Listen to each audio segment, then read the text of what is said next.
Alrighty. See if chat will load. Chat's being slow. Wow. Slow. Very slow.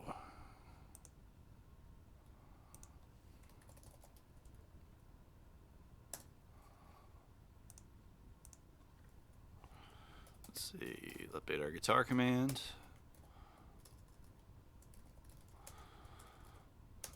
What year is this? I should know off the top of my head by now. 2005. American.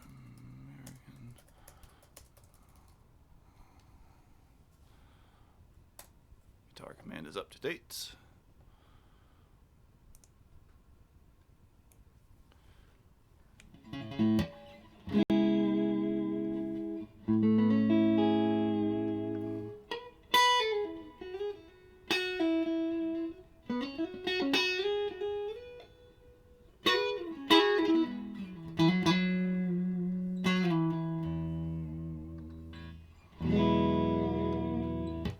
Man, this is a ridiculously good sounding Strat. Holy crap. Hey, Keep, how are you?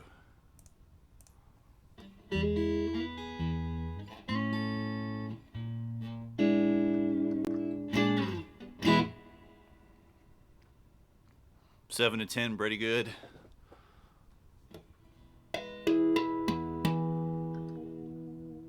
I'm all right. I'm all right. Still trying to get my allergy and sinus stuff sorted, man. Just for the last 3 months, been driving me crazy. So, started a new allergy medicine today, on top of the ones that I'm already taking. So hopefully that'll help.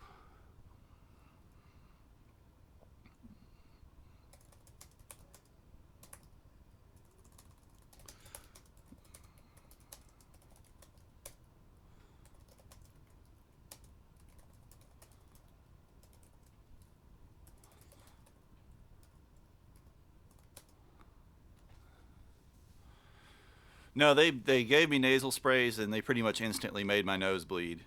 So, that's kind of counterproductive given that, I had my nose cauterized a couple months ago.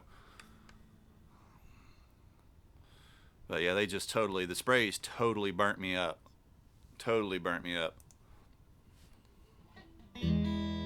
So now I'm taking loratadine, which is basically Claritin, and then they started me on Singulair too. So I just started that today.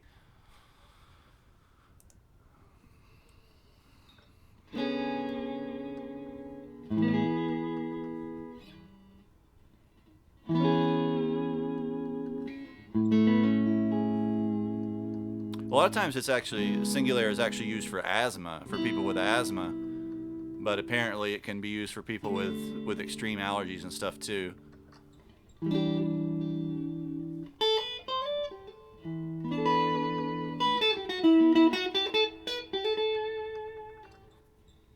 How are the levels out there? I brought the levels up a little bit. The last couple streams I've gone and listened back to the VODs and thought they were a little quiet. Are the guitar and voice kind of nice and present?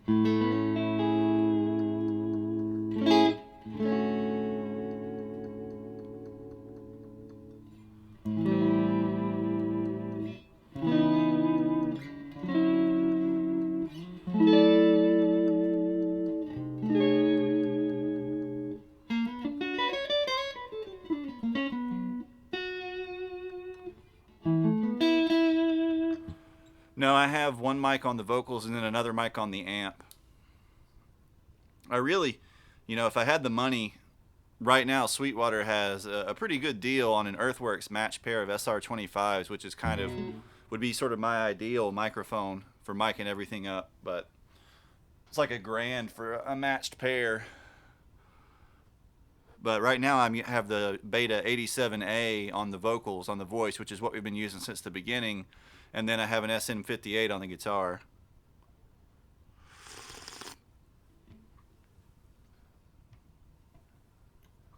And hopefully it gets here by Friday. But we should have new camera basically within a week.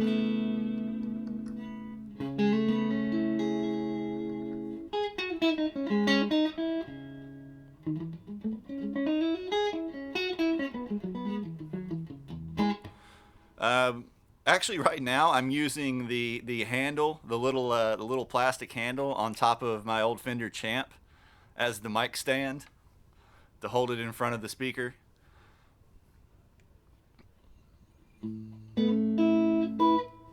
I need to just shell out and buy another mic stand.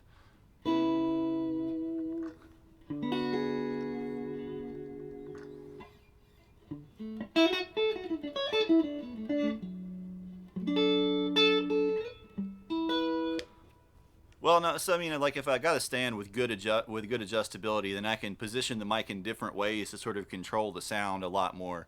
You know, because where if you put it off axis, you know, towards the center of the speaker, towards the edge of the cone, you get totally different kind of vibes. Hey, Facade, what's up? How are you?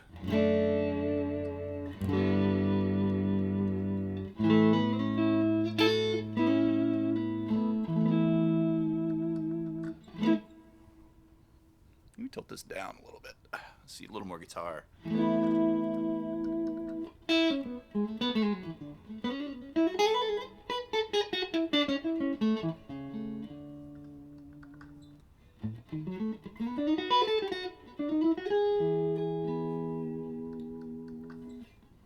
What'd be really cool to find is like one of the Demeter or Rivera isolation cabs, which have like they're like a 112 sealed cabinet, which actually has a sealed plexiglass chamber in front of the speaker that has the ability to place one or two mics inside of the chamber, so you can actually crank your amp up and not have it, you know, kill you. Yeah, dude, the 565 reissue is pretty amazing, and it looks like map price is going to be like $9.99 US, so basically the same as the 550 Genesis. So once I get that money, once I get that sweet money, oh man, I'm definitely going to try to snag one. Hopefully they're not limited editions or anything stupid like that. I'd really like I like the green because the green is an original color, and green guitars in general are rare. Um, and the emerald green is a really nice shade too. But then the Hunter Orange, was not expecting that. Kind of weird that they didn't do the laser blue or candy apple or the black like the other original colors at all. Um,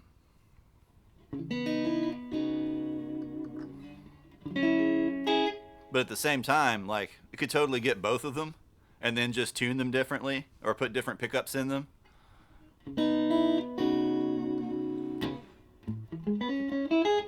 I don't think they've shipped yet because I don't see any at Sweetwater or anywhere. And they usually get them pretty much, you know, immediately.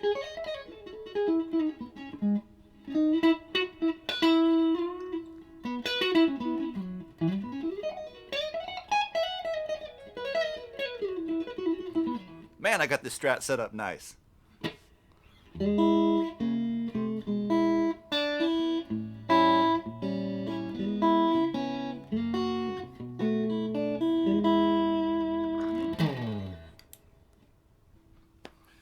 Well, I don't know. I mean, they've already got them. They've already got them on their websites, both in like EU, Japan, and US, which should mean they're shipping sometime soon. And some of the dealers, you know, have the info about the pricing already.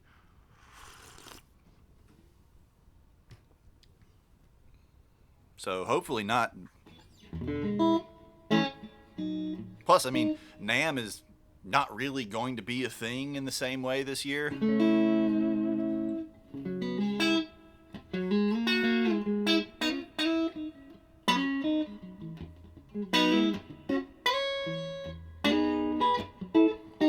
Well, Rich, so the dealer that brought up the map thing is Rich from Ibanez Rules, and I mean he's usually right on top of it. And he's saying $9.99 map, $11.99 retail.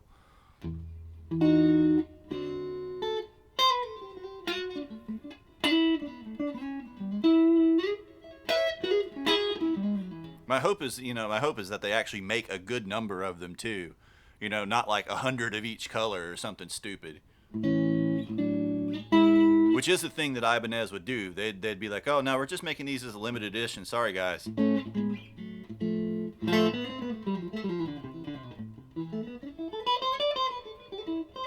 they run into the same problem as with the original model. They didn't make enough of them, so now they're expensive.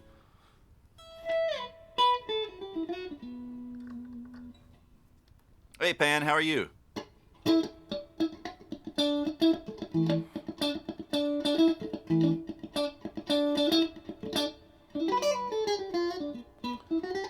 Need to just play nothing but Ibanez on the stream and then just tag them constantly in content to see if I can get sent demo models or something.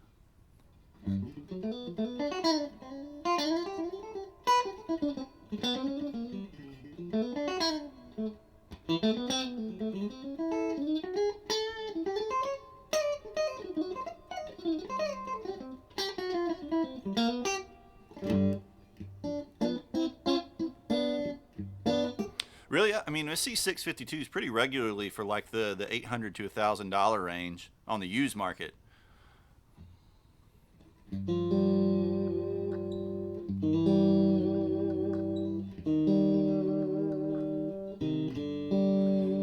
What'd you do to your guitar?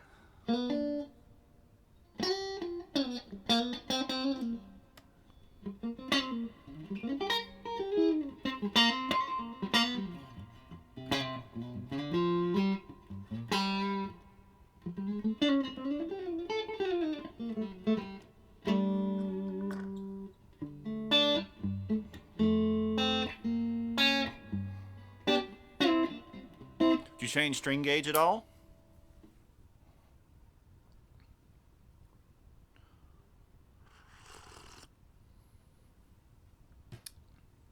Oh, I bet you have your pads oriented wrong. So if you have your pads turned the wrong way so that they don't match the curvature of the nut, because the pads actually have like a little arch in them. If you don't have them turned to match the sort of curvature of the nut as the nut dives away, it leaves a little wiggle room, right? A little space, and the strings can slip back and forth underneath them. You have to actually look at the pads themselves. You know, usually you want the ridge kind of running along with the string, but it depends on the pad. Some pads and some nuts are different. Hey Graham, what's up? How are you?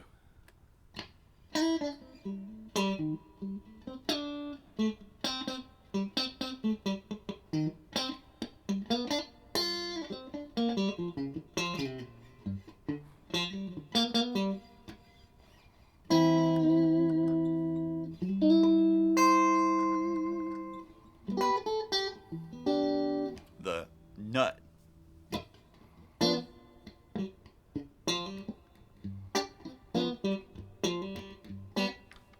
You know, other things that I would suspect is that the string might be slipping loose at the block down here. If it didn't get seated correctly, or if the winding got a little bit too pinched and a little bit too flattened, sometimes they can slip out. If your blocks have fallen out and you've put them back in, sometimes you can put them back in wrong too, and they won't make good pressure with the string. Usually at some point your string will come flying off if that's the case though.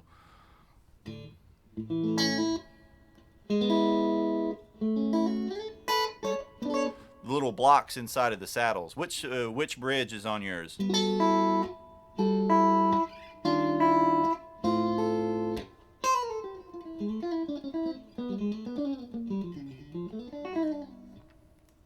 Doodle-da-doo, ba-doo-ba-da-doo-doo-doo.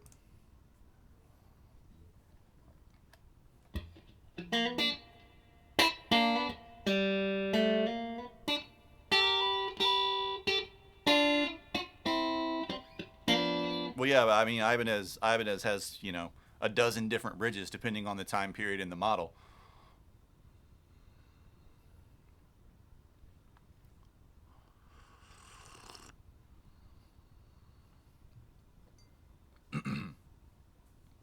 But when you replace the strings, right, when you replace the strings, did you loosen the screws at the back of the bridge, then stick the string down in the slot, tighten the screw back up at the back of the bridge?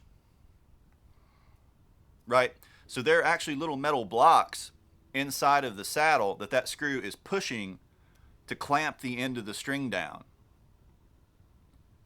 right? And those blocks can get misoriented. Like if you move the guitar around when the strings are out of it and those blocks are loose, you know, they can get turned over at an angle, they can get rotated wrong, they can completely fall out, you can put them back in wrong. There's all kinds of stuff that can happen with them.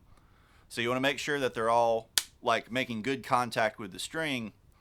They have a little spot on them too, generally, that the screw kind of sits into. It doesn't actually screw into it, but the screw actually sits into and kind of pushes.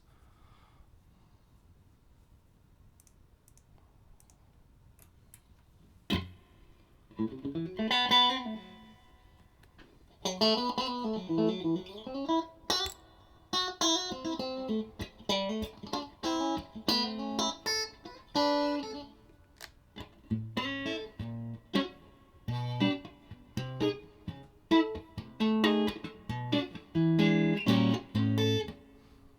that pick go?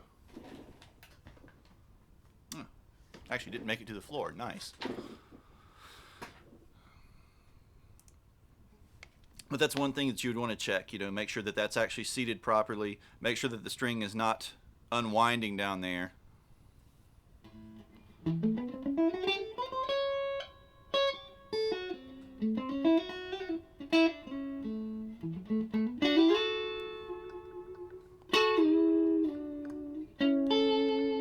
know, then make sure that your locking pads are seated properly. Like, you should not be able to hear your string changing. Like, if your locking nut, if you can tune the tuner and hear your string change, and your locking nut is not clamped sufficiently.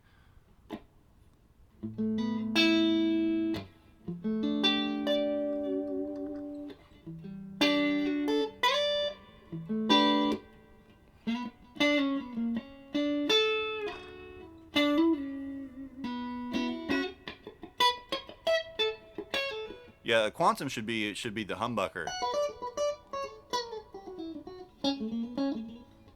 You know, you should have like an Edge Pro or an Edge 3 or a Zero Rocker or something.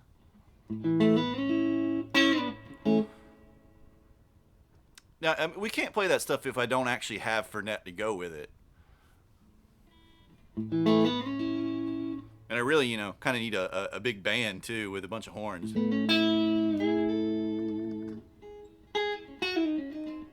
Plus the guitar parts. The guitar parts are pretty much just little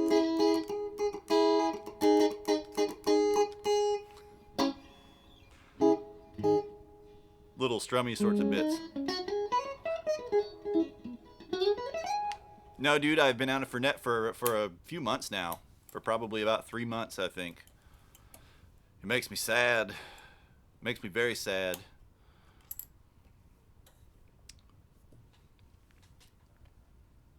Been out of Coke, too.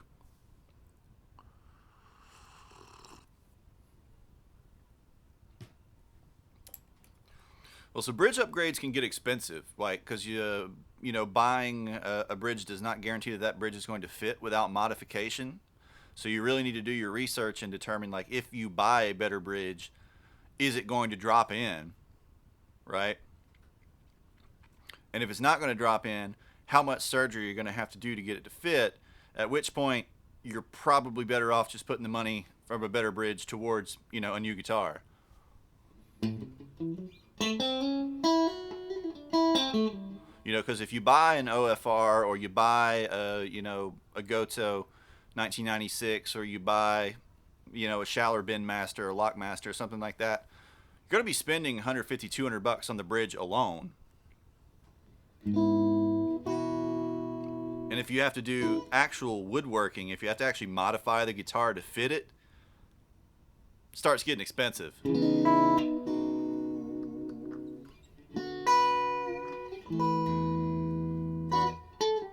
You know, and you can buy some pretty amazing Floyd Rose loaded guitars, especially old Japanese Ibanez.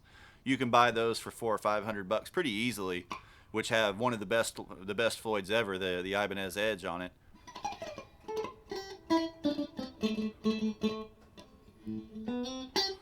Now pickups, on the other hand, you can get really good used pickups super cheap, easy upgrade.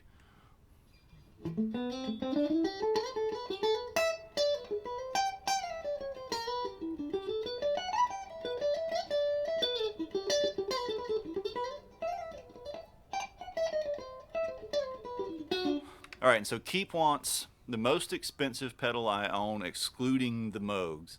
Okay, do you mean most expensive in terms of like new retail price, most expensive in terms of current value on the used market, or most expensive in terms of what I paid for it?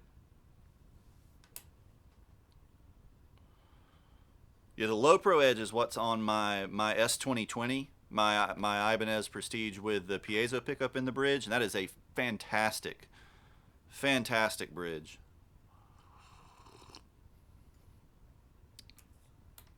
Well, if you drilled the holes wrong, dude, you just got to fill them in. Let's get some Bondo in there.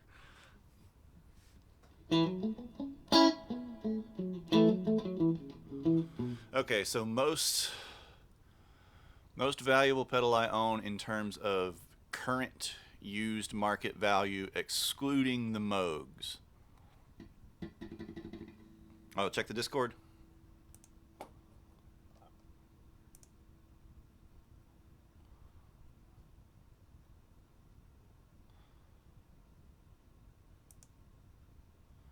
That is the pad pan. That's the pad. The nut's the part that's on the guitar, right? And so that's the pad that locks down on top.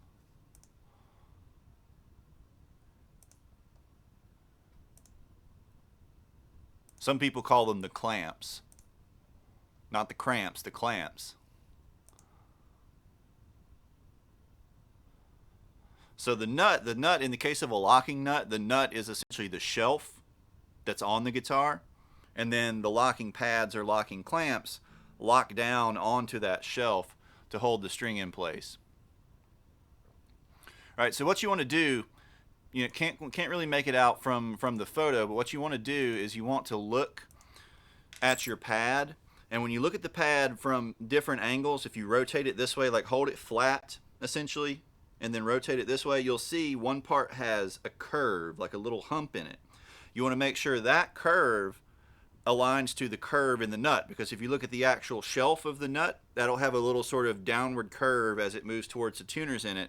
You want to make sure that curve overlaps. It sits down on top of the curve in the nut to hold the string in place properly, because otherwise the pad winds up getting kind of pushed up at a weird angle and the string can slip underneath it.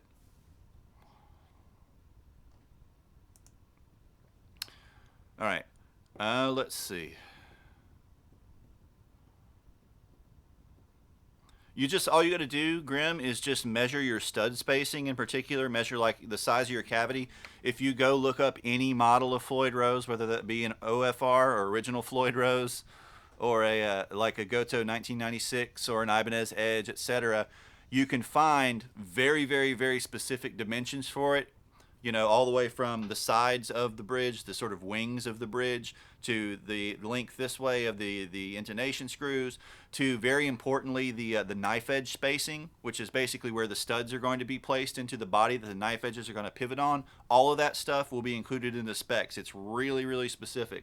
So all you have to do is go measure what you've got, measure the size of your cavity, every little dimension basically, and then look at the specs for the different bridges and find the one that fits. There'll be one that drops in guaranteed. You know, there's about 4 different kind of common sizes and stud spacings. That's really the big thing, is the stud spacing more than anything else. You know, for the most part, the overall dimensions tend to be fairly similar. The nut. Hey, Rusty, what's going on? Rusty coming in with the nut. Grape nut. Man, I haven't had grape nuts in forever. Dang. Do they still make grape nuts?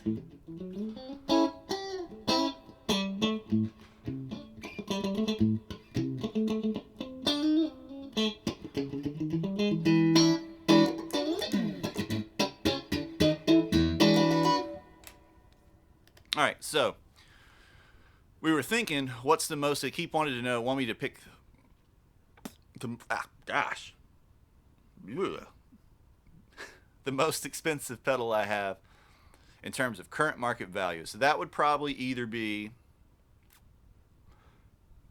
the Generation Loss, not counting the Moger Fogers, of course. Keep, does that also include the mini Fogers, the small ones? Or just the big Moger Fogers? Yeah, what pickups have you decided on?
Ah, Seymour Duncan.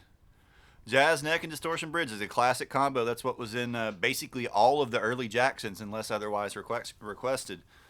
Uh, that's what's in my old Jackson, or will be soon enough. I already have the distortion in the bridge.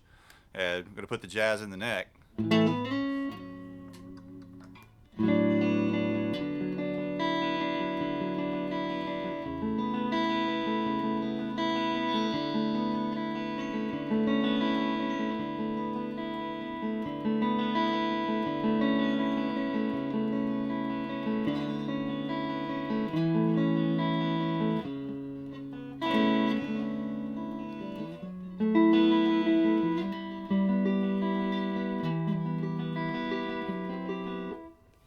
Yeah, from the picture you posted to your Jackson before, it probably has Takeuchi pickups in it there. They OEM a lot of stuff for the budget, the sort of mid-range budget Jacksons.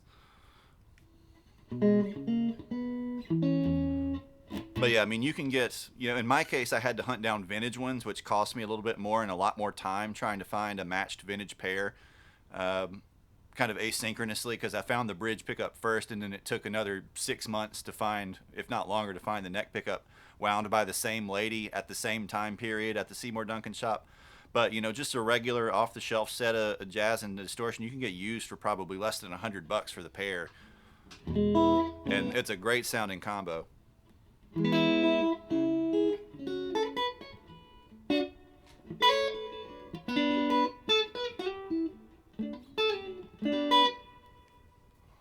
JB, and I think a JB would be too bright in that guitar.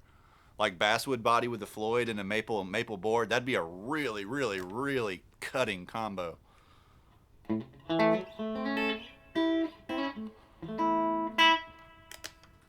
What I want to do, like, if I could wind up, if there's some way I could get two of them, I'd want to keep one of them basically stock, probably, and then put something completely goofy in the other one.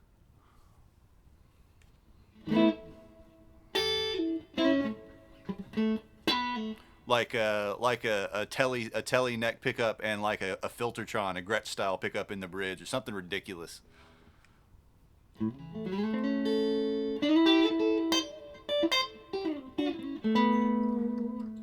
Because as Alec and Keep Watts will tell you, I like to commit those types of blasphemies. They have guitars that play amazingly well but sound really vintage. Solder. Well, it's actually spelled Solder. Um, though amusingly, in like say Great Britain and a lot of the rest of the world, they actually pronounce it more as it's spelled, as like solder or solder. But for some reason, we give it this French pronunciation in the U.S. mostly.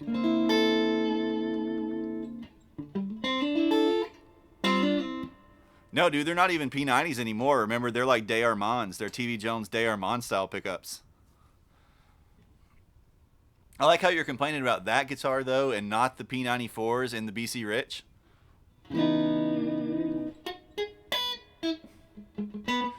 Now, a plastic cover won't really do anything. If it's just a thin plastic cover with nothing else, nah, it's not going to affect anything. If you've got like a layer of shielding tape or a layer of foil or anything underneath, then yeah, it'll probably interfere with it some. Yeah, exactly. If it has shielding or not.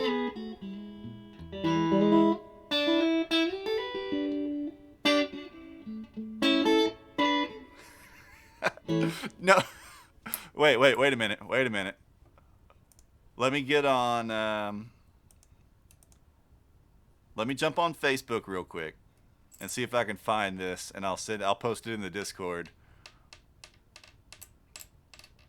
So I would say though, keep probably the two pedals would be either the generation loss or the Korg STD 3000, big crazy rack delay in pedal format.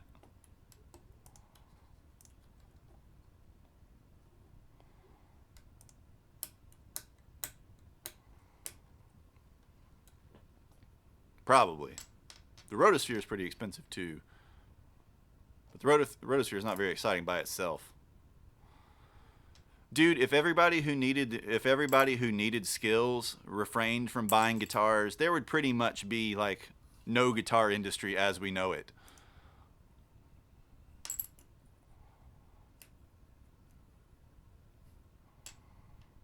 You know, like my whole deal, the whole reason I managed to have so many guitars is because a lot of people who can't play guitars buy guitars and then sell guitars for less than they paid for them, and then I buy them for even less than that.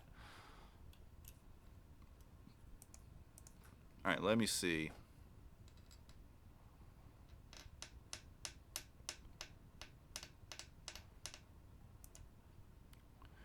Where are? Oh my gosh. Facebook is being slow. So slow.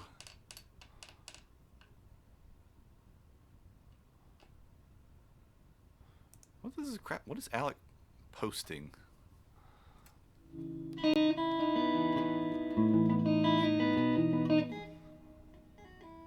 Why are you posting this ancient pic, boyo? Let's see. Okay, Facebook Messenger.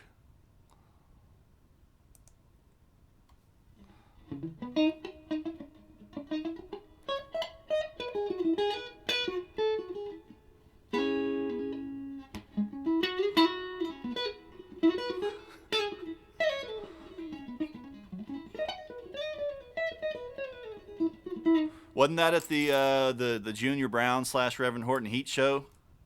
Something like that. Y'all are making fun of some guy in line.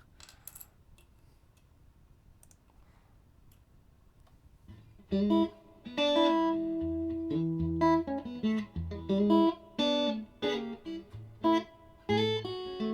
right. So let me see. Search in conversation.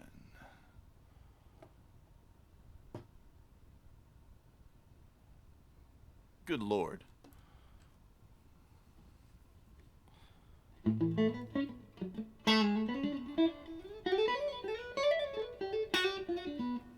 Why?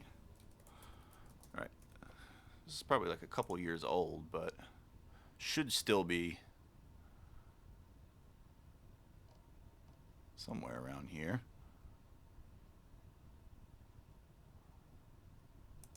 Load more. Load more.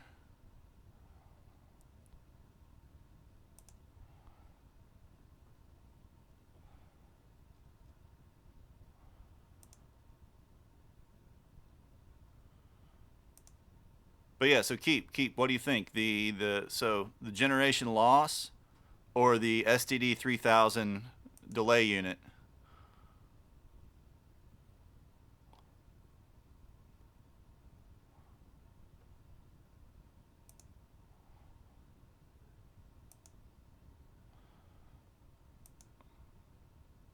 It's the big fancy like 80s style rack delay, but in a pedal. They're pretty expensive.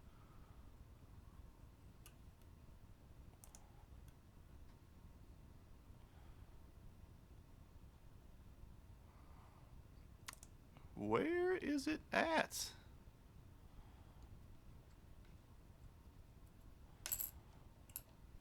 So my friend, what I'm trying to find is my friend, like printed and then etched. He printed out like a control cavity cover for his bass. And then at his work, they had like an etching thing, like a laser etching thing or whatever. And he like laser etched a dick butt control cavity cover for his bass. And then sold the bass to Guitar Center. I just can't win. Why can't I find it? I know he sent it to me. He sent a picture on Facebook, but it's been like 2 or 3 years.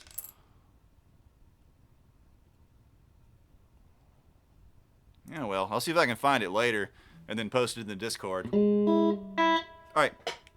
I'm going to go get the Gin Loss. I'm going to buy the Adrian Smith Jackson.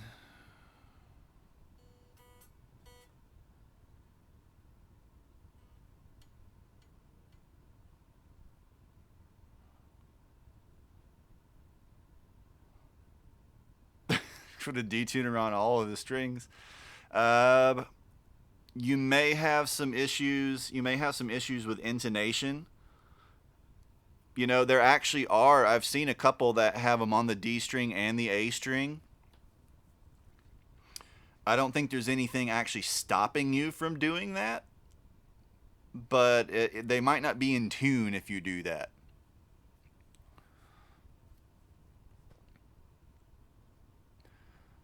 The thing with Ibanez, unless there's a really specific model you want, you know, like a brand new, very specific Ibanez model you want, buy used.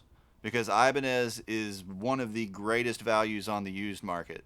You can find them from the 80s, you know, from the late 70s and 80s, all the way up to pretty modern ones for a significantly lower price on the used market, in great shape in many cases. Than you would pay for a new one, and you get a lot better value that way.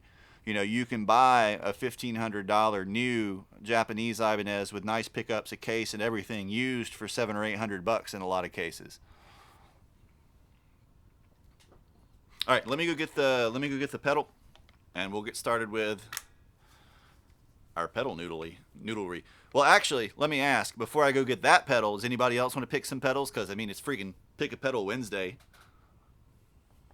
So we've got the Gin Loss incoming, which is a very lo-fi kind of random chorus vibrato effect. And if you need to know what pedals, no wait, that's the wrong pedal. Was it List? No, not. What did we do? What was our chat command for the pedal list? Was it literally just pedal list? I can't remember. List pedals? That works better. Yeah, there you go. All right. So that Google Doc has all available pedals. Hopefully that link still works. But if you would like to pick some pedals, have a look at that list. We can do up to 5 without having to rejigger some stuff, without having to add more power supplies. So right now we've got 4 pedals available.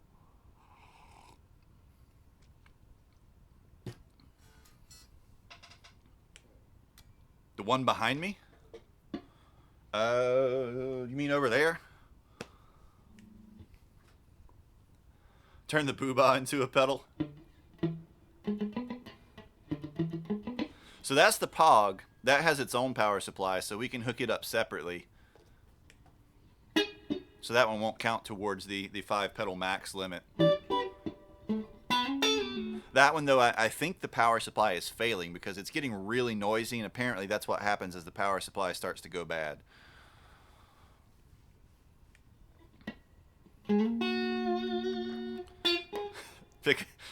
Ofasad and his Parker winning schemes. One day he'll get me.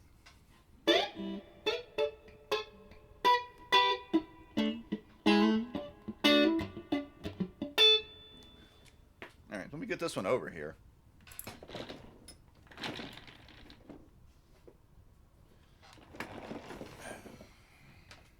So this one, the Pog is octave pedal, does octaves up and down. Is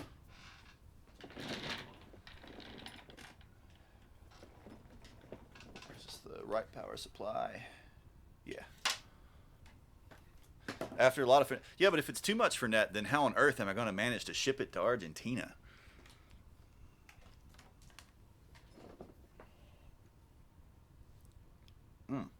Itchy nose.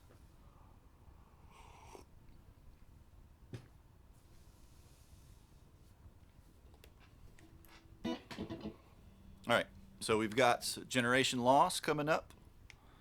We've got the Pog, swell flanger, surprise pedal.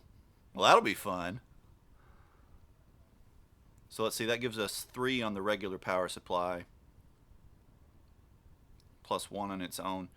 So then we've got room for 2 more. And Rusty, just click the little, you know how to redeem points? You redeemed points for a message earlier.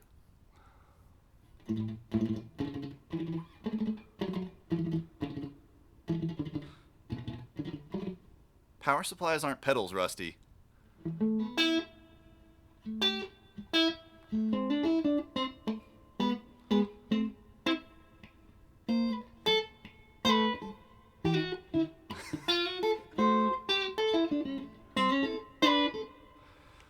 So cheapest pedal in terms of like retail price, cheapest pedal in terms of market value, current market value, or cheapest pedal in terms of what I paid for it.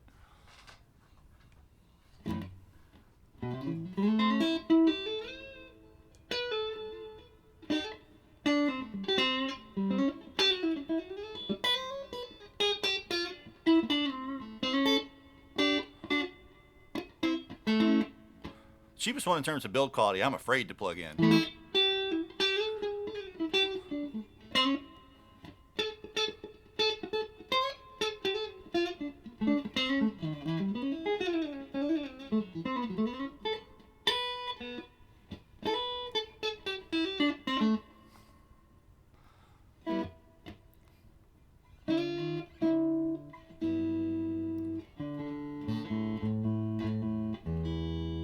No, I do not have a Behringer anywhere. I've got qualms not with Behringer, not so much because of their build quality, though it is pretty dodgy, but their tendency to just like completely rip other companies off, especially their synth and like PA stuff. Just like unapologetically ripping off Moog synths and Arturia stuff, like it ticks me off.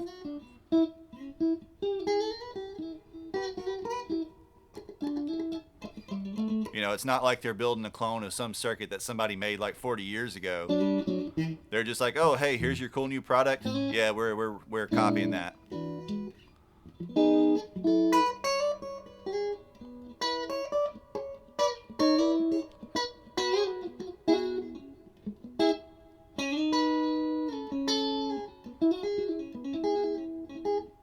I think the fewest knobs I have is probably just I don't think I have any one knobbers or no knobbers.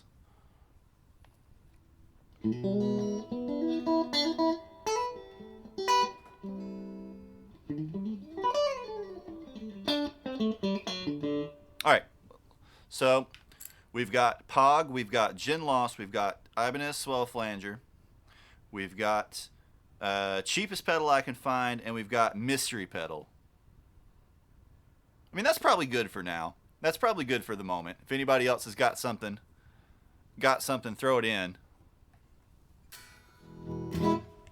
But give me just a sec. The penny pedal's low fuzz? Okay. All right. We'll do it. Just give me a sec. I'm going to go start retrieving pedals.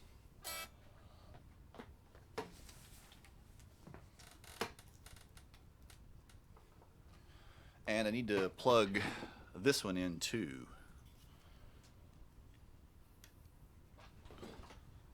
Over here somewhere.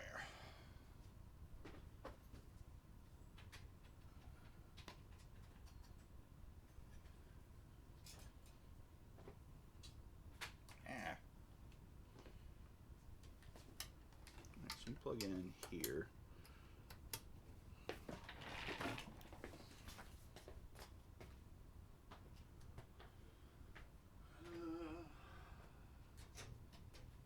Pedals low fuzz, gin loss.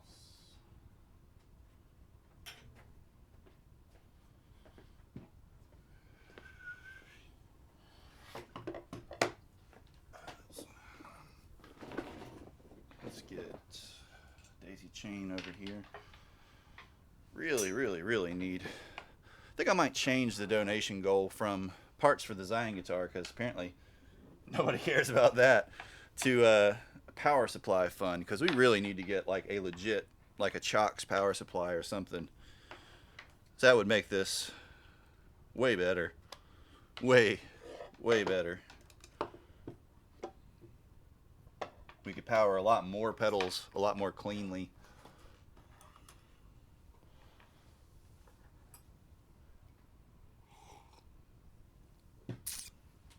Alright. Gin loss. Low fuzz gin loss. Swell flanger.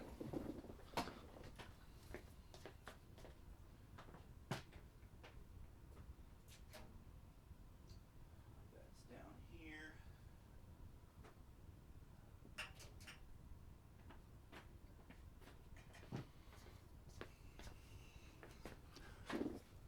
Alright. Let's put that at the end of the chain.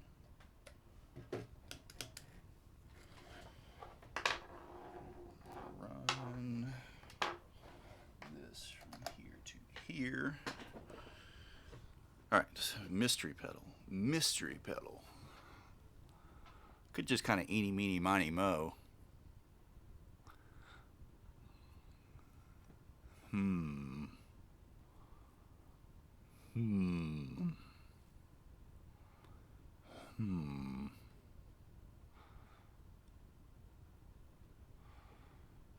Also, no, okay, no, I know what I'm going to do. Let's do that one. Then we're going to try one for cheapest pedal. We're going to try one and see if it works. It might not work. If it doesn't work, then I'll pick something else. Interestingly, even though it would probably be my cheapest pedal if I were to try to resell it, probably, it might be one of the most influential pedals that I have.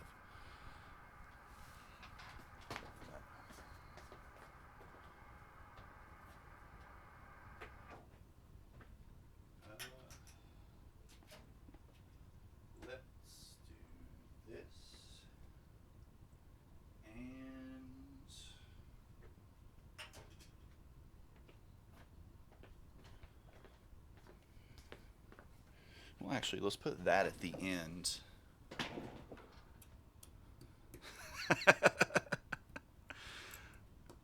Influenced a great deal of current pedal manufacturers, especially like boutique and small manufacturers, and especially the more adventurous ones.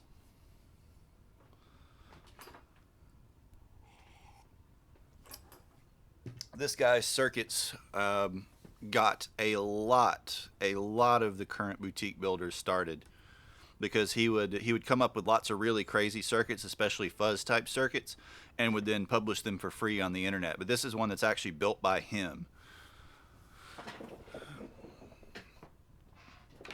And we'll see if it'll cooperate. So let's move this. Let's move the delay to last. So for mystery pedal, we're going to go with the Jacques Prisoner modulated analog delay, which I think we've only used on stream maybe once before. It's a really unique sounding delay. It doesn't do self-oscillation, which is interesting. There we go, turning yellow again. And it's got more clarity than most analog delays. But you can do this kind of infinite repeat thing with it that's really cool. And you can also do some absolutely ridiculous modulation. You know, like just off the deep end modulation. Which will be really fun combined with the other mod we've got hooked up. Alright, so we'll put that last. And then we'll do you. Let's move our cable over. We want the POG first.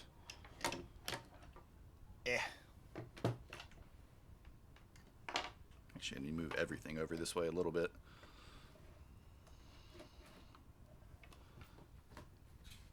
There you go. Take some strain off the cables. So POG first, this second.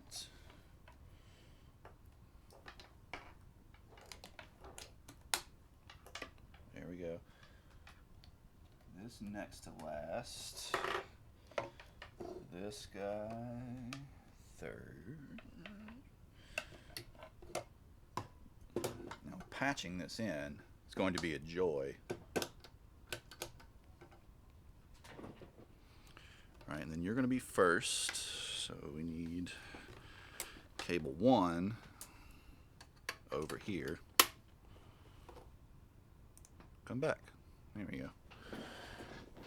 Then we need patch cables. Patch cables, patch cables. Alright, 1, 2, 3, 4. I need a longer one for these two. We're getting space station desk here. I don't know what control does what on this pedal because they're not labeled. This, the penny pedal's low fuzz, by the way. Super cool. This guy is a wonderful builder, but you can't find him. He just builds them whenever he feels like it. This one is painted by an artist, Laura Bennett, as well, which is really cool. Like hand painted.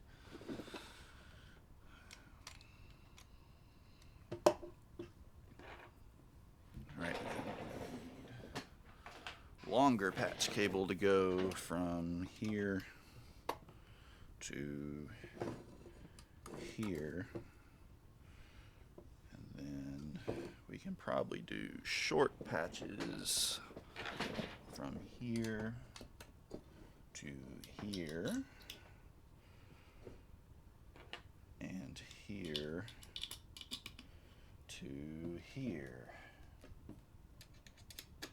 All right, and we've got a full-blown space station on the desk. I know, I need to get sponsored. That's what we gotta get big enough to get sponsored. Go spam my channel everywhere so we can get sponsored by a cable company so I can get free patch cables.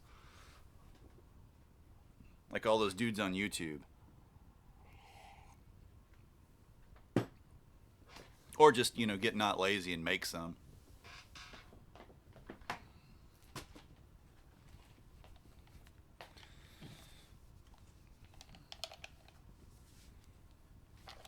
All right.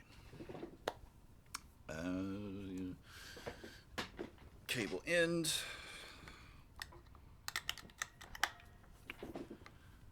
Pick is lost somewhere underneath all these pedals. Let's make sure everything got power. You have power. Don't know if you have power. You have power. You have power. You got power. You may or may not have power.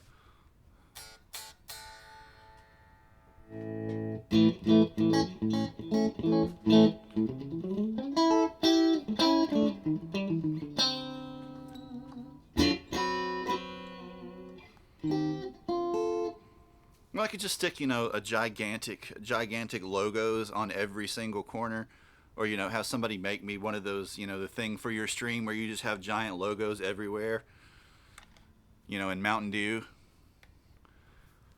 Code Red. All right, so let's bring in the pedal loop and hope we don't explode.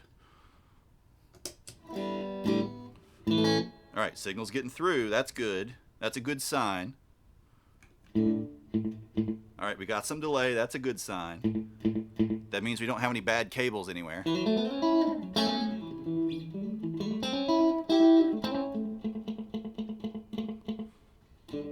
right.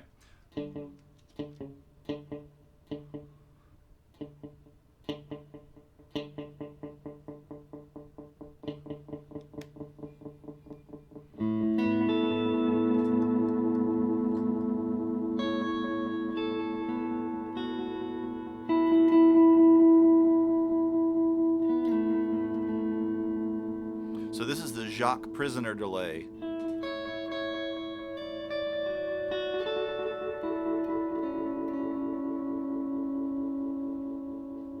He's actually a French pedal designer, and he does make some pedals himself, but they're pretty expensive. But his pedal brand, his pedal line, I think the pedals are made in Poland, and they're also sold under the name XR.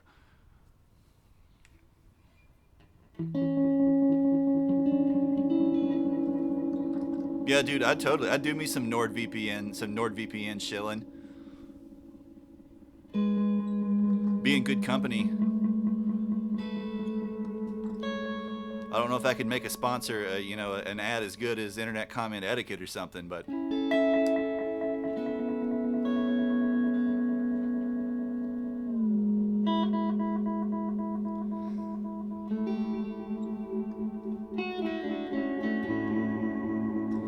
All right, so let's start adding a little bit of modulation, because right now we have no modulation on the delay.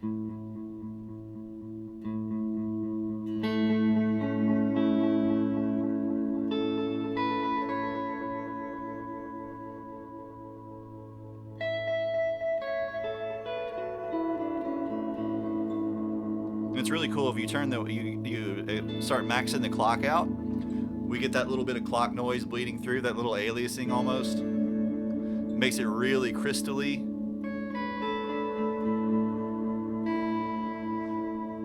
Let's add a little bit more modulation.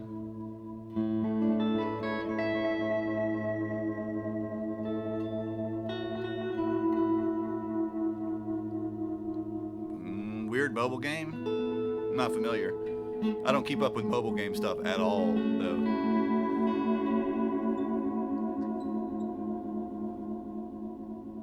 Just turn our repeats down a little bit.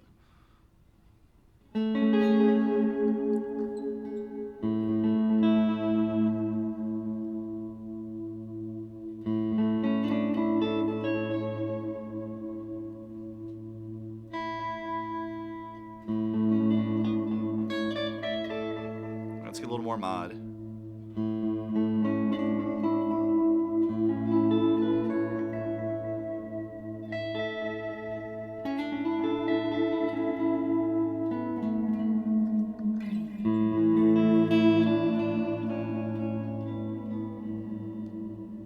Let's get a little bit more.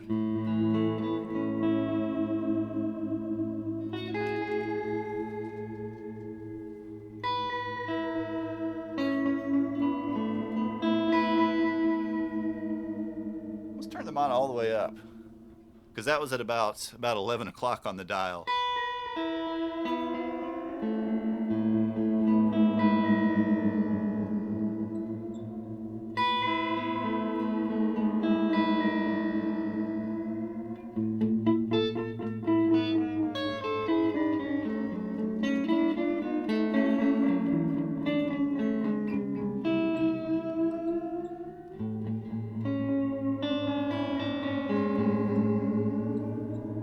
Turn the rate up a little.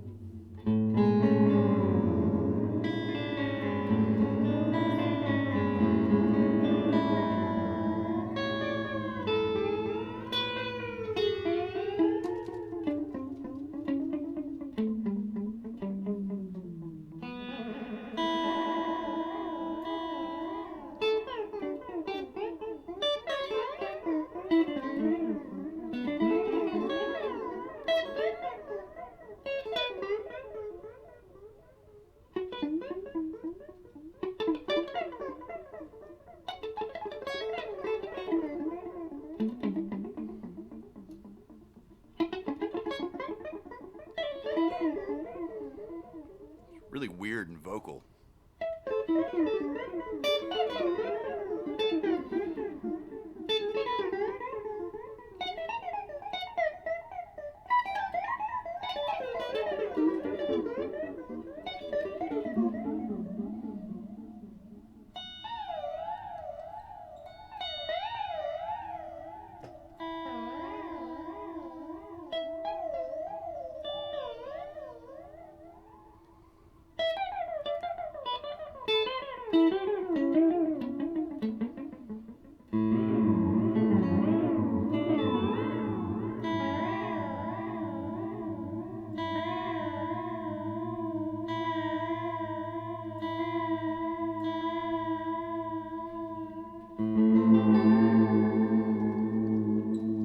nice, very like chorusy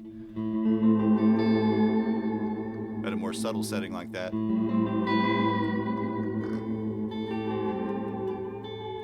don't want too much of that though, because if we're going to add the Gin Lost, that'll sort of take care of that character for us. So let's set it more for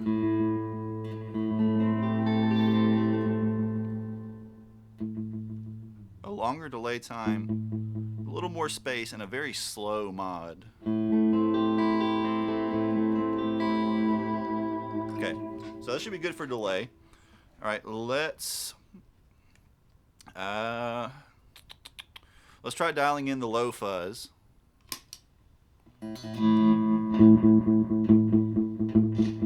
So I think this is the bias knob. So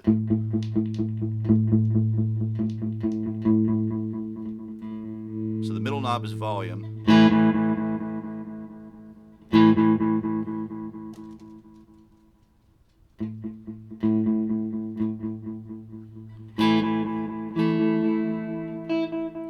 Then this knob is bass, I believe.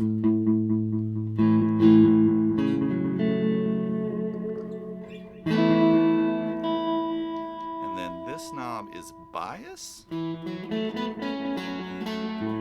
there we go.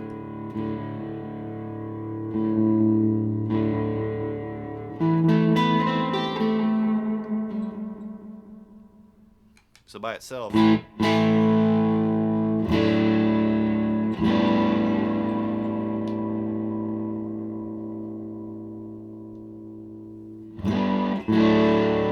gives us this very crumbly fuzz. Like, it's not a high gain fuzz. We don't actually even have control over the gain itself. What we do to get it to clip is we use the bass control to overload the front end of the circuit, to push the circuit a little harder, and then we use the bias control to start misbiasing or underbiasing the transistor to get the transistor to clip. And it gives us this very gravelly kind of fuzz tone.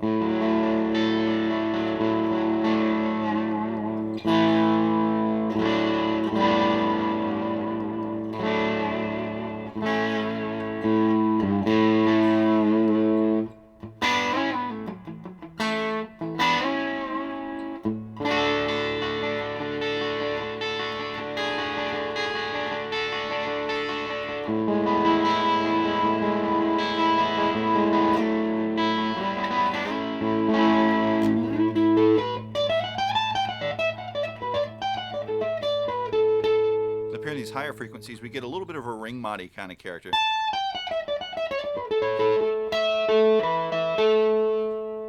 I mean, we can starve it really hard. It becomes really papery.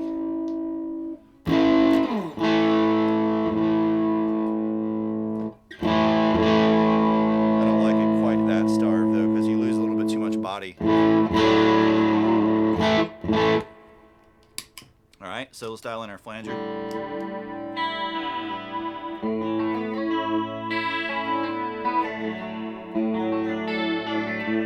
Don't need to dial it in, that sounds amazing already.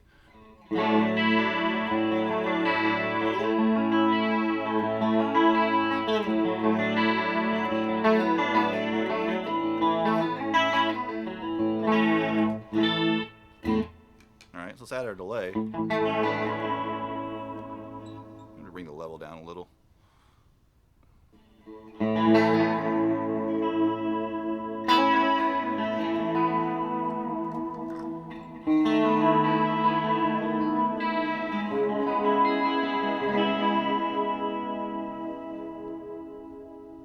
Alright, let's dial in Gin Loss. We might get a pop when we turn this on because the foot switch pops sometimes for reasons.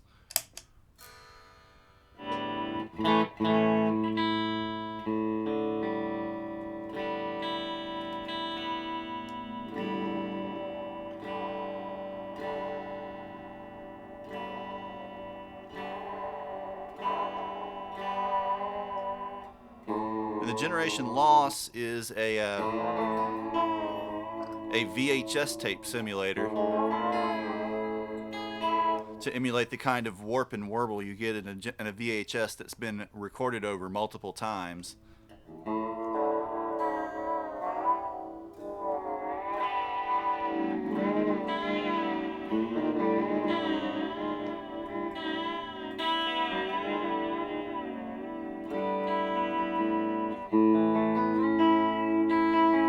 kind of control how random and how deep that warble is.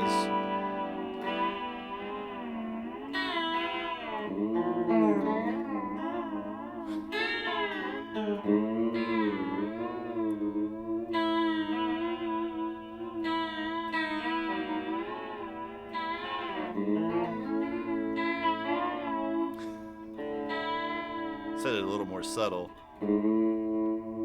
Then we can introduce kind of a random white noise into it.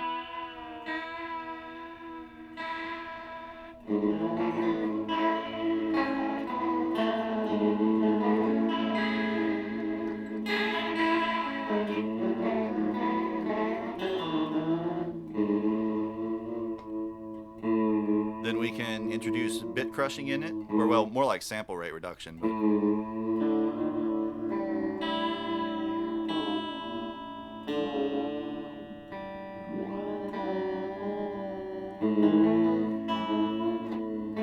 Which basically adds this kind of digital artifact to it.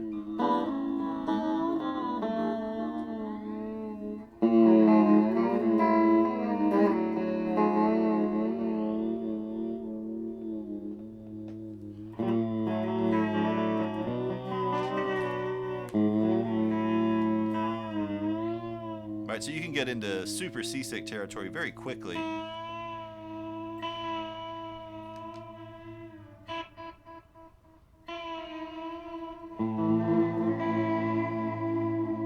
And just put ourselves straight underwater.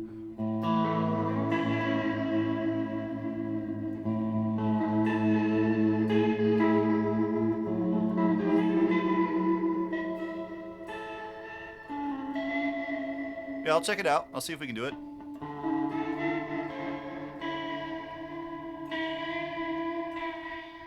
And we have high pass and low pass filters, so for instance, we can dial out all of our lows and all of our highs.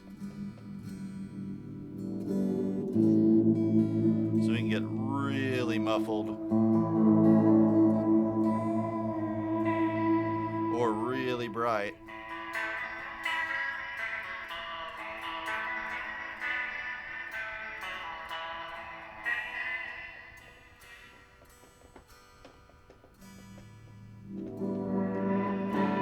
I tend to like it with very, very minimal filtering, though. If there were a way to sweep the filters, they'd be a lot more fun. Because then you can, get that wow kind of effects.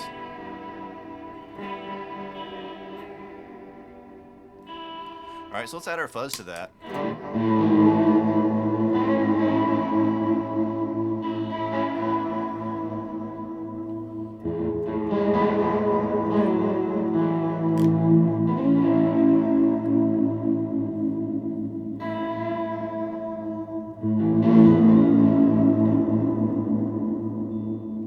Let's take a few repeats off the delay.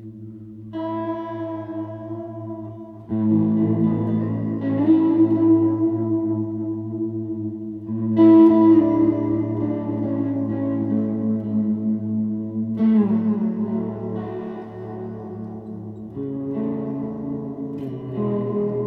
right, let's add our flanger.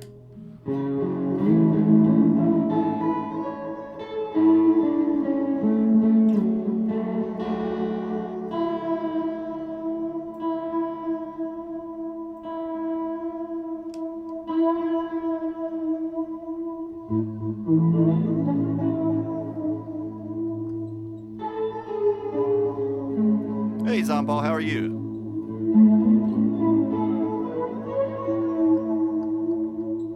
We're kind of going scuba diving at the moment.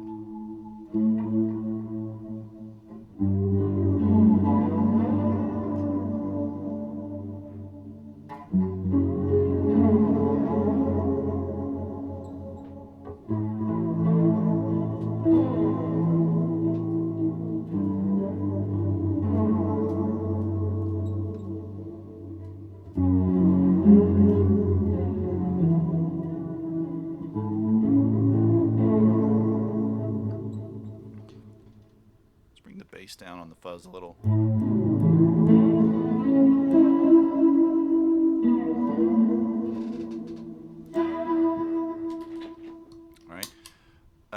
let's dial in some POG,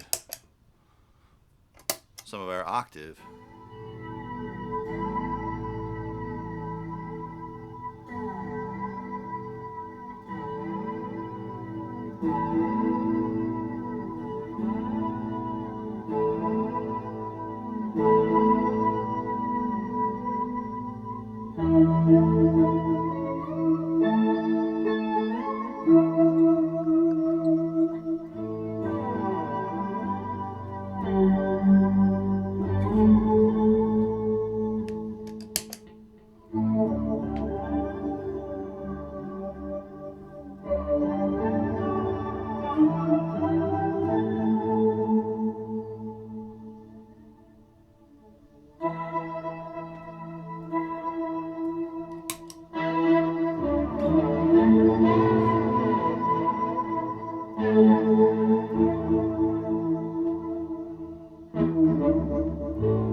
Do all sub-octave.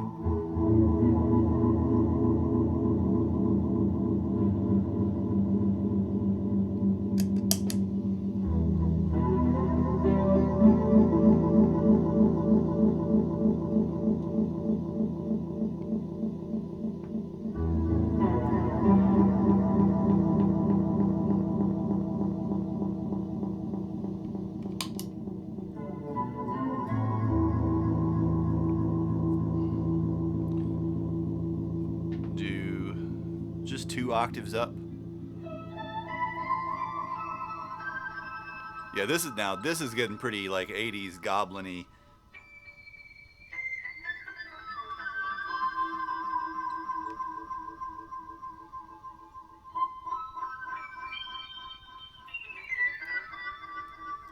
My speaker is saying I ain't putting that frequency out.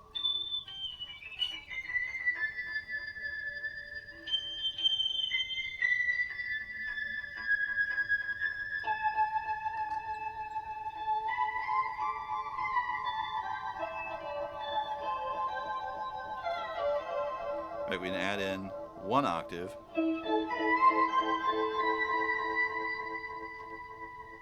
Then detune it a little bit. Add in a little dry.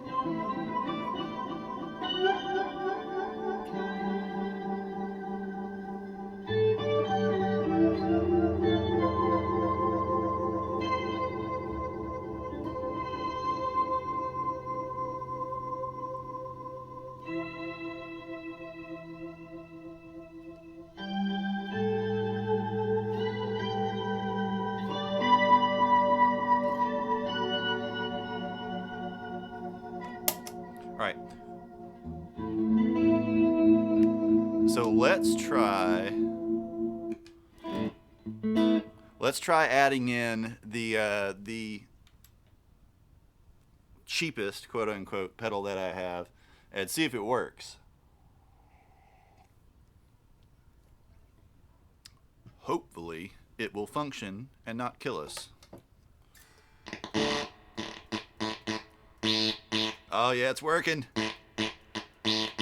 Nice.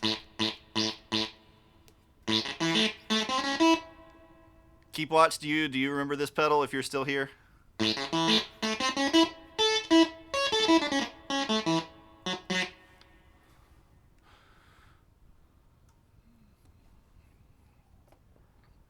Is your Blackstar a tube one? If it's a tube one, then that would be the first thing that I would check. Would be your tubes.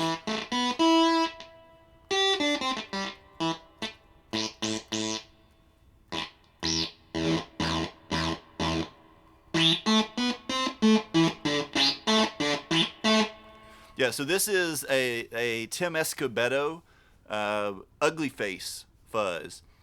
This guy designed dozens and dozens and dozens of really, really out there and adventurous fuzz pedals and filter pedals and all kinds of stuff, and was one of the most important figures in the DIY scene in the pedal world from like probably the mid to late 90s to about the mid 2000s.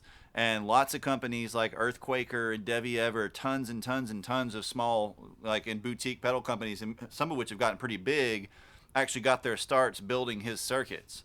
And what this is an IC based fuzz, a super super super high gain fuzz with a filter integrated into it and an oscillator.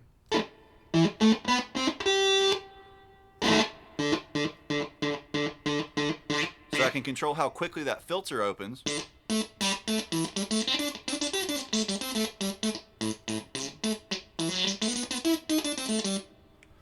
Power tubes, if you play regularly, power tubes will die in months, depending on the type they are, especially if they're EL84s.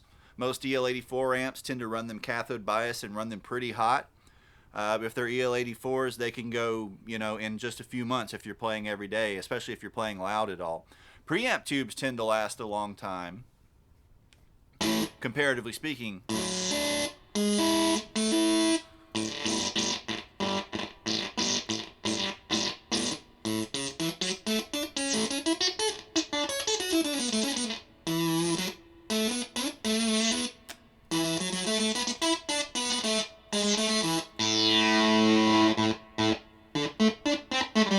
So if I turn the sensitivity down on the filter on the section, I get these very kind of video game synthy sort of tones.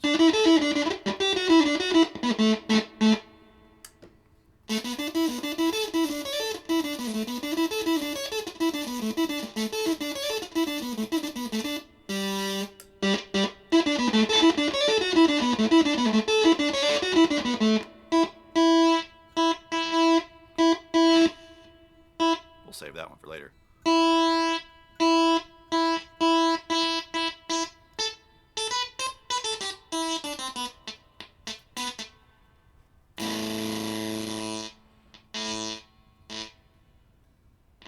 All right. Now, there's also one of the craziest things about it, though, is that there's a threshold control that controls the threshold of a gate for the bandpass filter that is being swept by the filter section. So as I start to turn the threshold control up, I start rolling down, or I start removing the gate from that bandpass filter, and once I get past a certain point, we'll start to actually hear that bandpass filter oscillate at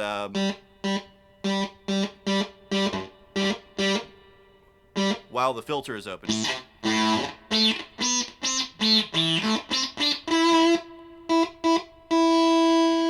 And this pedal is super loud.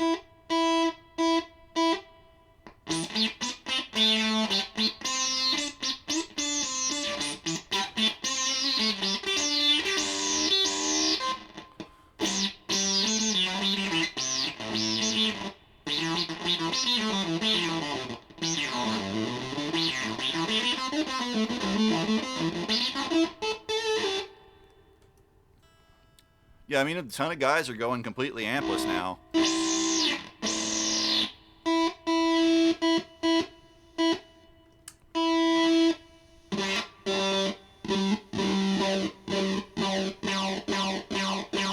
Start to hear that little bit of resonance, that little bit of oscillation kick in there.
We start to get this. Hit the kill switch. We start to get a sound that transforms as the note rings out, and it gets really, really, really wild. It has the ability to sort of kill or gradually clamp down on the oscillator. So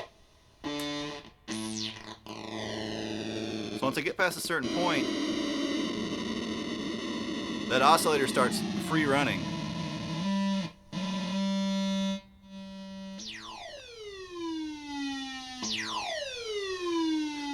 And then the oscillator, the pitch of the oscillator, follows the envelope as it closes, as it opens and closes. So it spikes up to wherever I have the frequency knob and then slowly makes its way back down.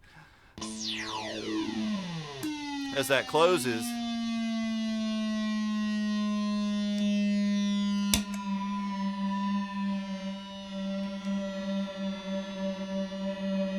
and eventually gets to where it's just kind of completely free running.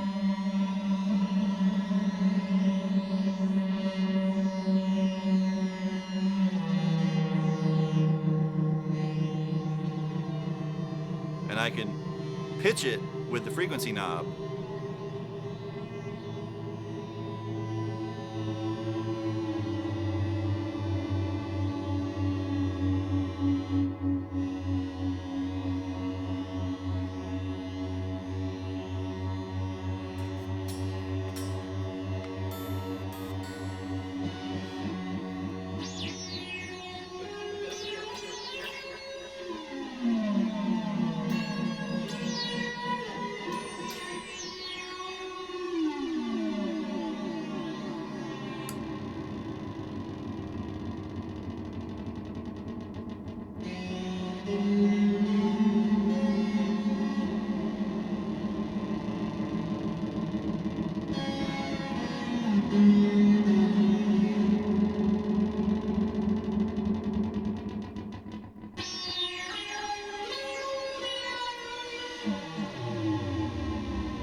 to be really, really, really careful with the volume knob because this thing will blow your speaker in a heartbeat.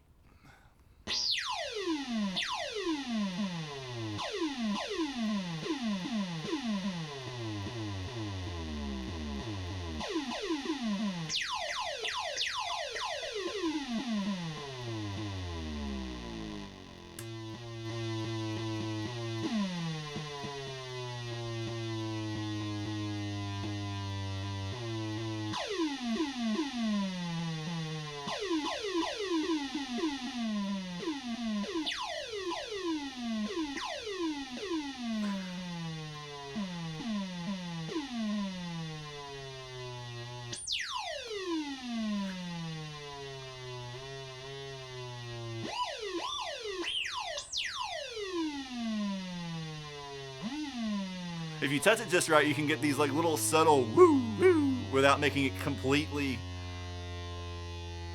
explode.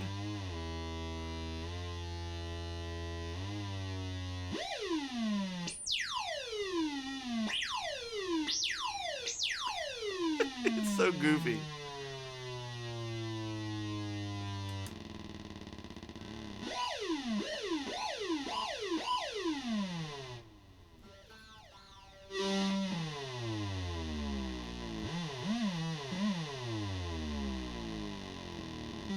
The real trick, though, is you can find these crazy little spots on the threshold knob and frequency knob where you get interactions between that oscillator and the pitches that you're playing, and you get like these really crazy glitches and synth sounds and stuff.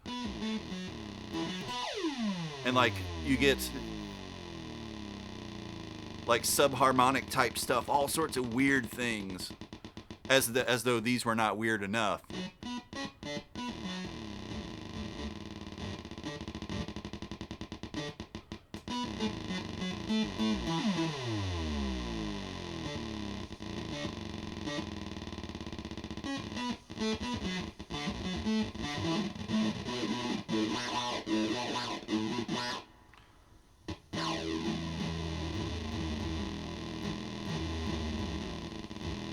It's like weird motorboat sounds.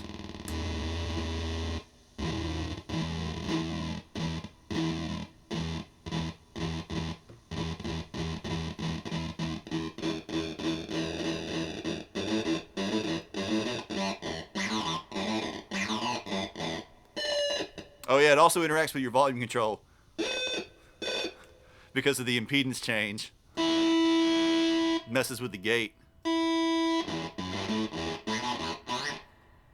Alright, so then we can get really goofy.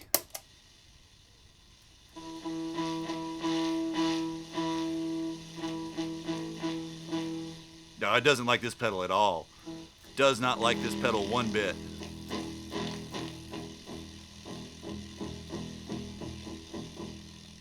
Nope.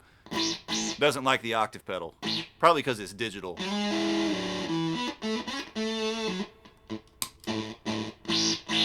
Right, then we run the other fuzz after it.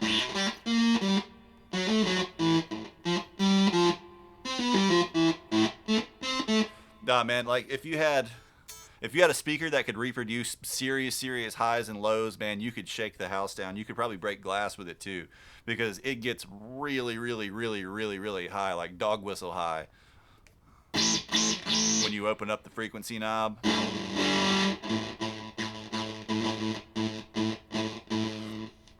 I do wish, though, I wish I could get a hold of him, because I wonder if there's a mod for it, like if there's an easy mod to bypass the filter section and just use it as a straight fuzz, because it's got a really cool, like super grindy, synthy industrial fuzz sound. And it'd be cool if you could bypass the envelope section, just use it as a regular fuzz sometimes too. No, dude, the tweeters would blow. The tweeters don't like distortion in general. They don't like odd order harmonics very much. And it's really easy to blow them. They would get gone. Yeah, maybe FR, or the right kind of horn. All right, so let's add.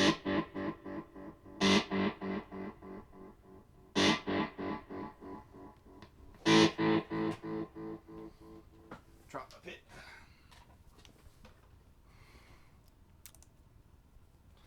Getting industrial here.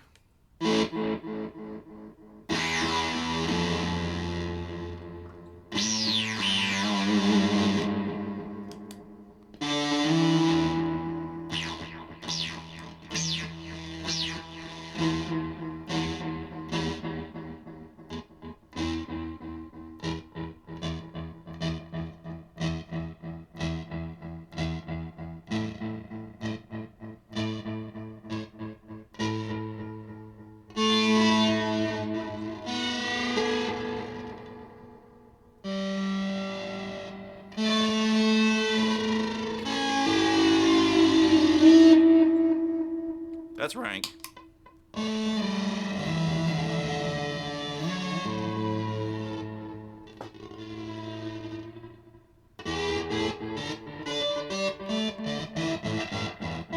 Let's bring the delay level down a little bit.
There are ghosts in the flanger.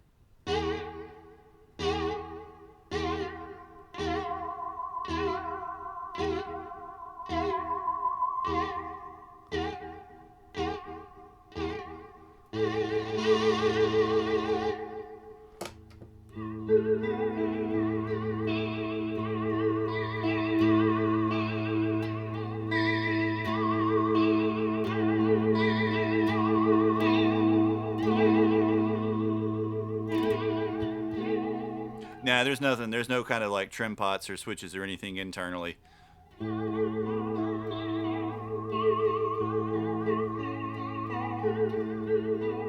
It's actually really pretty to be as extreme as a sound as it is.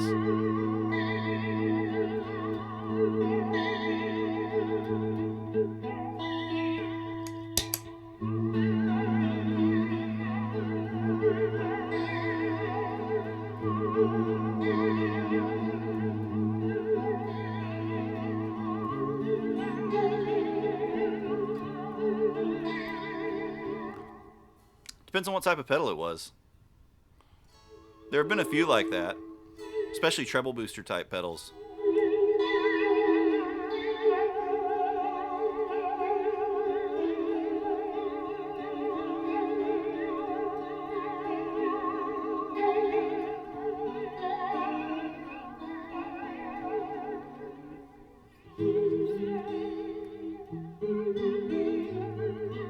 Yeah, compressor's a good candidate.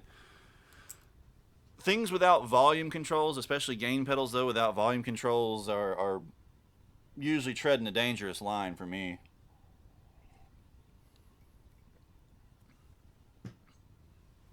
No, that's been done a few times actually. One company even built an amp with no knobs. Just full volume all the time. Control it all from your guitar volume.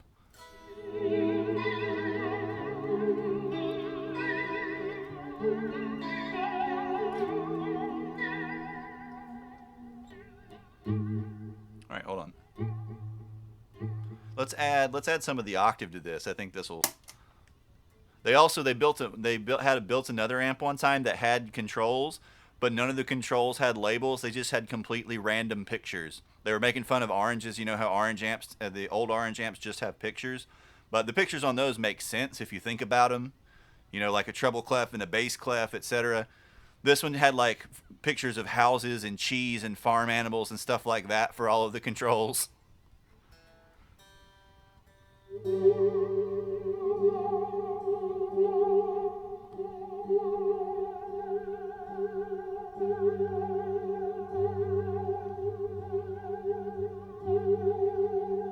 Some amp EQs are kind of like that.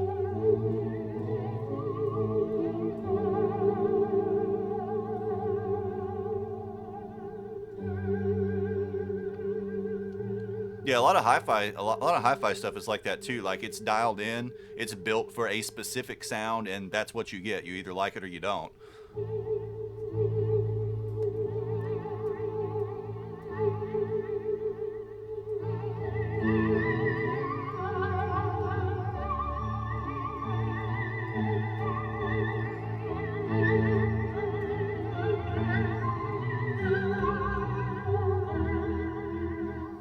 Let's go lower. Let's.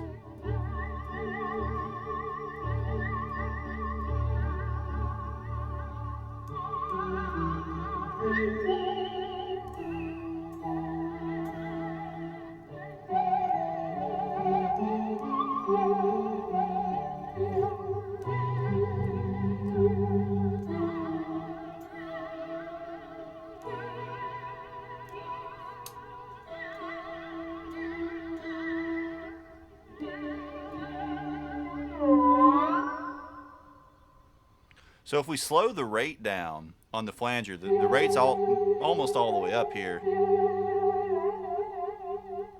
If we slow the rate down, I guess it stays in the sort of peak resonance territory longer, or it stretches the depth of the wave a little bit farther. So if we turn the rate down with the same setting, we actually start to get that oscillation.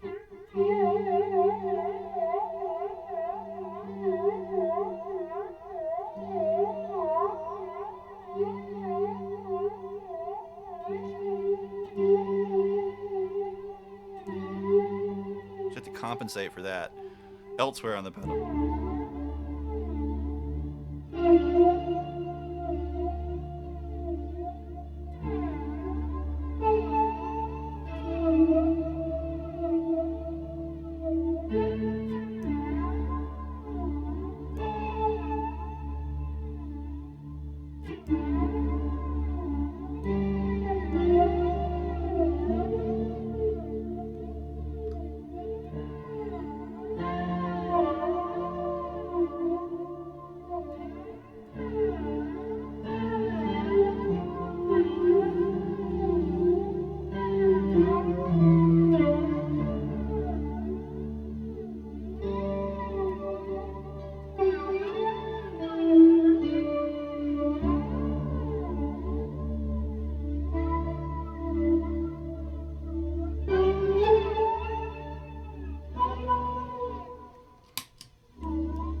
Wish this flanger had a mix knob, but stuff from back in the 80s a lot of times didn't.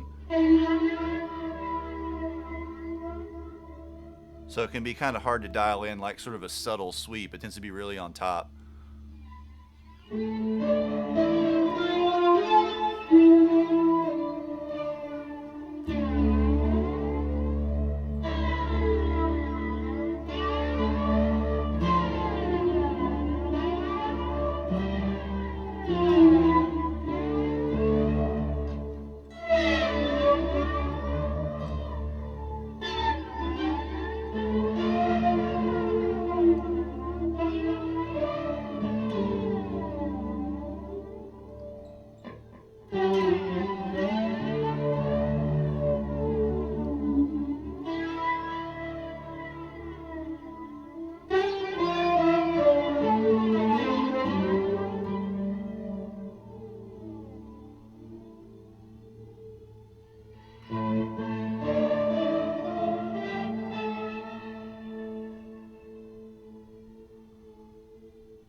Yeah, just take a little clean cloth, and you can sort of slide it up, underneath the strings like this, and just pull it through, and then pull it through, pull it through.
That's pretty cool.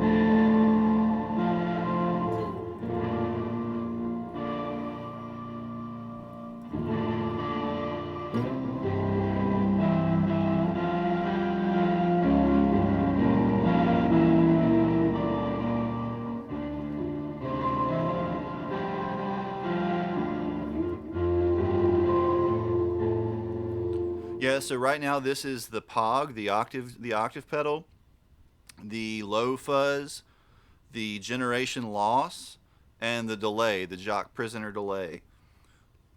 So we don't have the ugly face in, because obviously you would know if the ugly face were on right now, and we don't have the flanger on right now, because the flanger was getting a little too on top.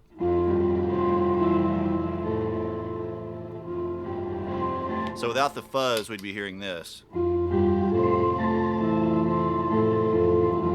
So it's not a hugely gainy or distorted fuzz. It's just adding like a little bit of fatness and grittiness. Now I can open up the high pass filter, or I mean the low pass filter on the Pog a little bit more and get a little more brightness.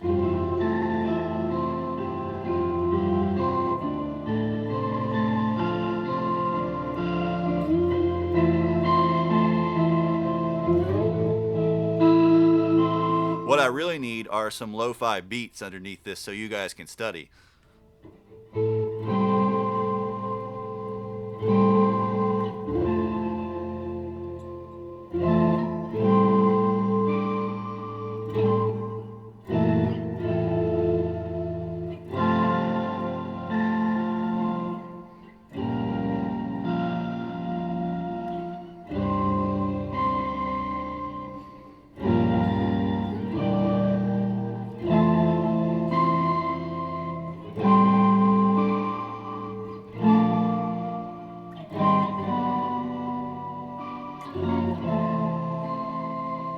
right? Especially if I add like a little more warble.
So I get some organy sounds.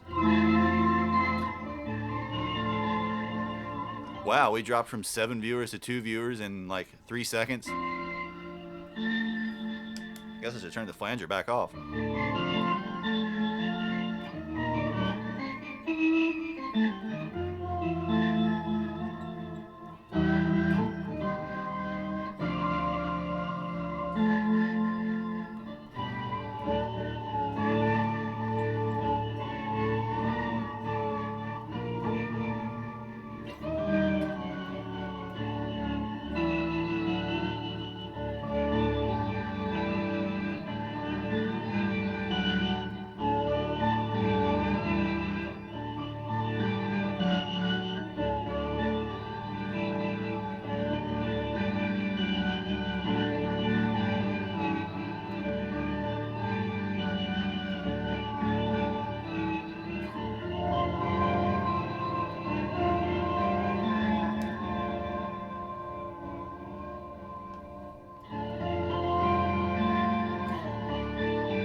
So if we completely remove the sample rate reduction and the white noise, and then let's say minimize the randomness of our modulation,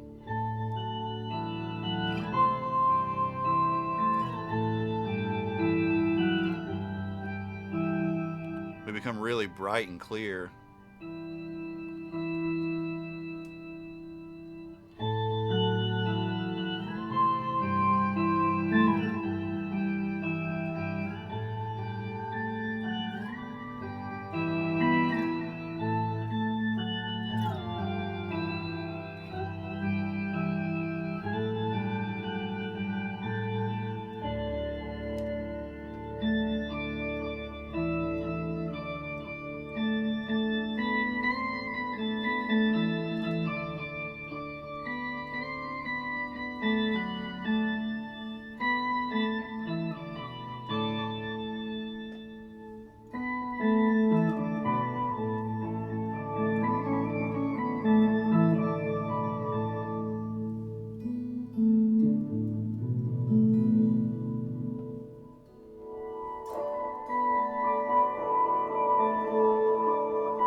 the right sort of overlaps between the filters can give us these sort of AM radio sounds.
Woo! Yo, dog, I heard you like highs.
So a cool thing we can do with the Pog 2, the Pog 2, not the Pog 2, I have the Pog 1,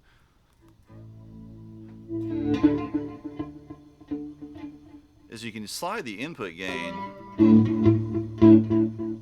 way up and start to sort of overdrive the Pog itself, because it does have an analog preamp. And we can actually get fuzz out of the Pog.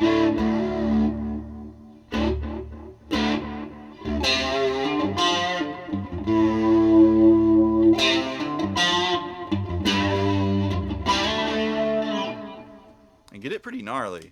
And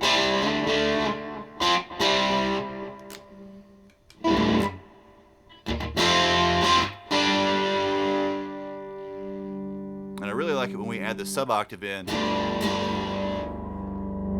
with that fuzz. Because then we start to get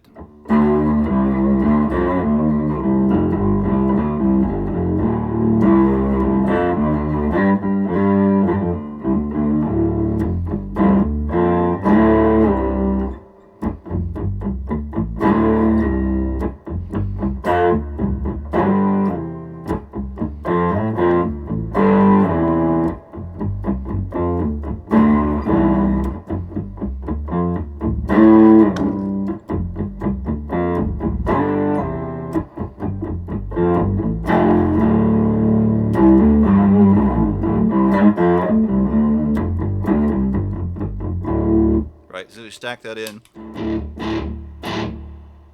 into the other fuzz.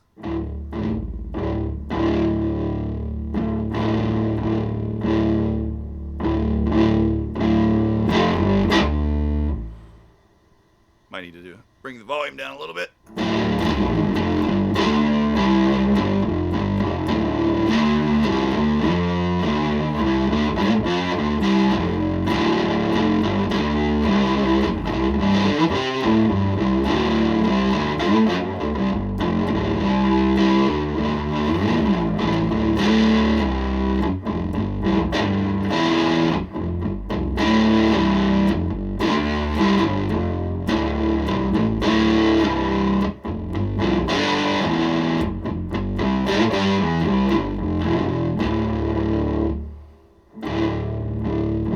Start to get gnarly.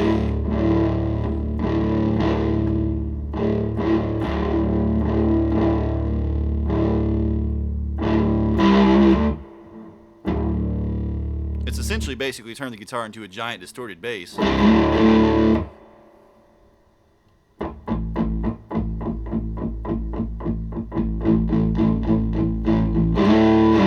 We'd add back in the dry signal.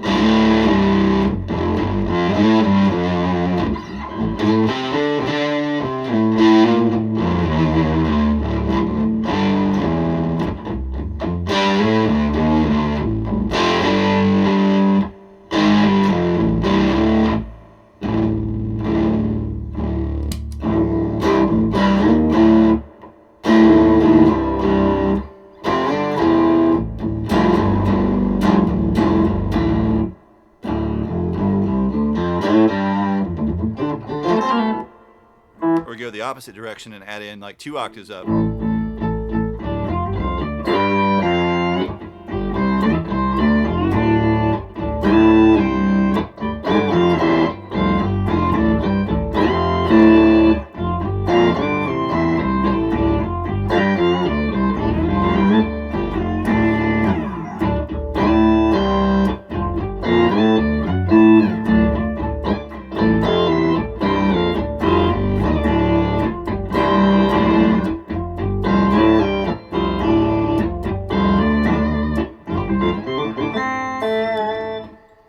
Or 1 octave up.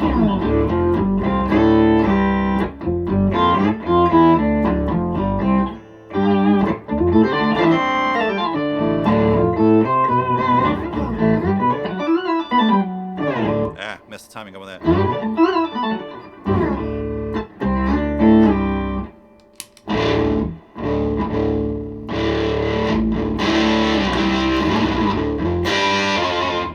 Ooh, man, we get sizzly with that.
when you start to dial in that higher octave subtly and use it almost like a tone control too,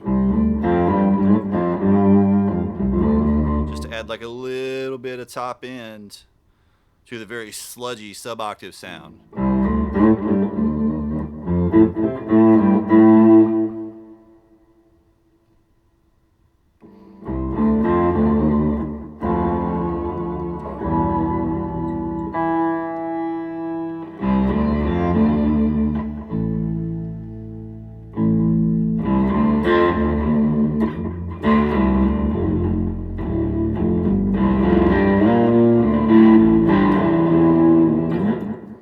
You mean the sound? I mean, a lot of the early synths were really simple like this. They were essentially just octave dividers.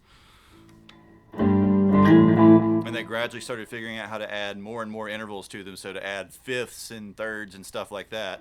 The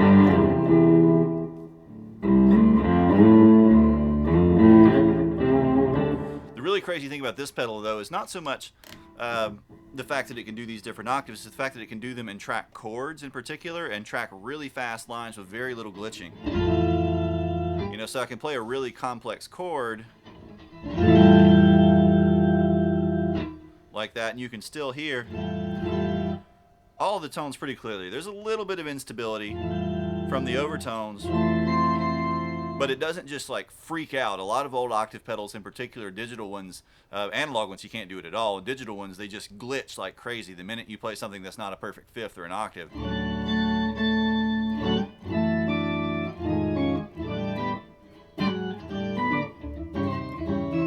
While this one you can play chords, you can also play.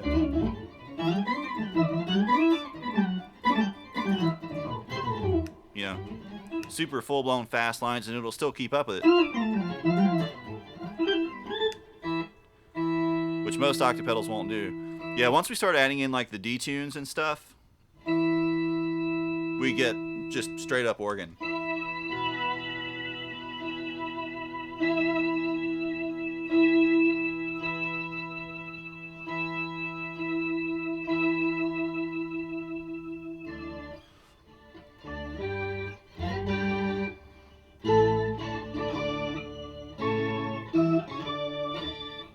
I have actually used this at a wedding, at weddings before too, to play the various wedding marches. Can't do it in drop D though.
No.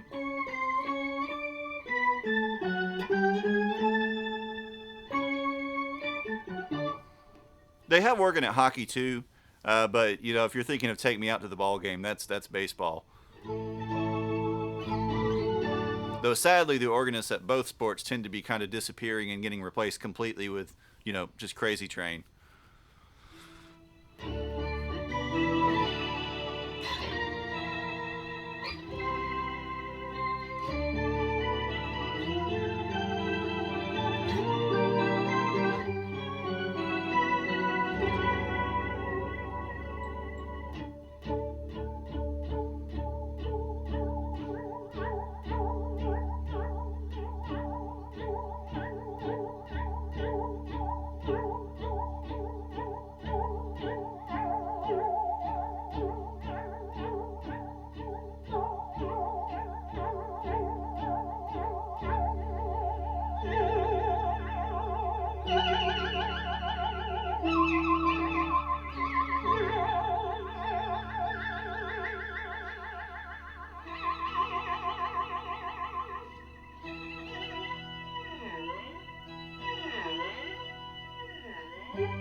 That's not far off.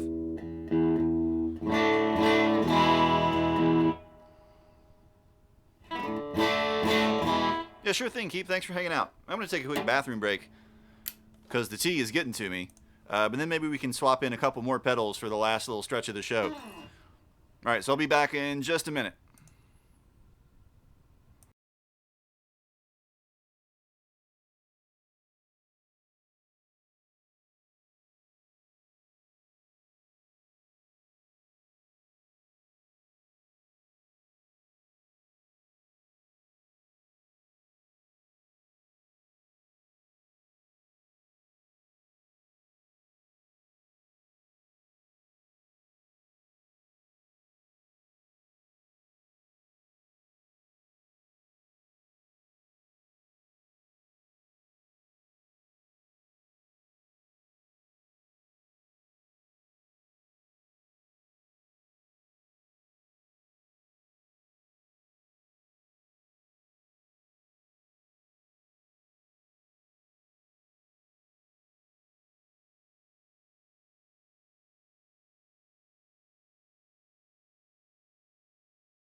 BRB screen got janked up. See if I can fix it. There we go. Ooh, Lord. Stepped outside for a second, too, to get some air, and holy crap, it's cold.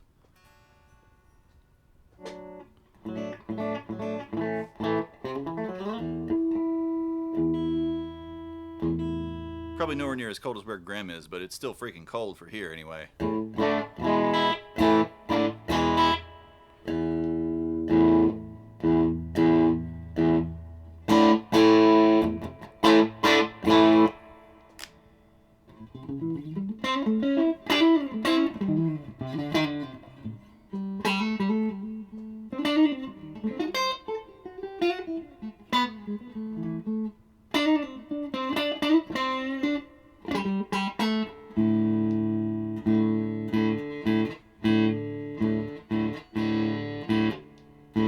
Your thermostat is broken? In a good way or a bad way? Okay.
Wow, that's a nice tone.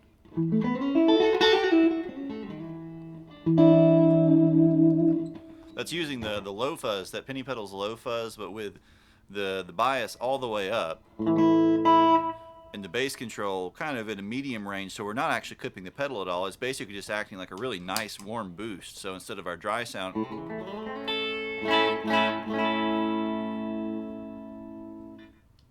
we get this really fat.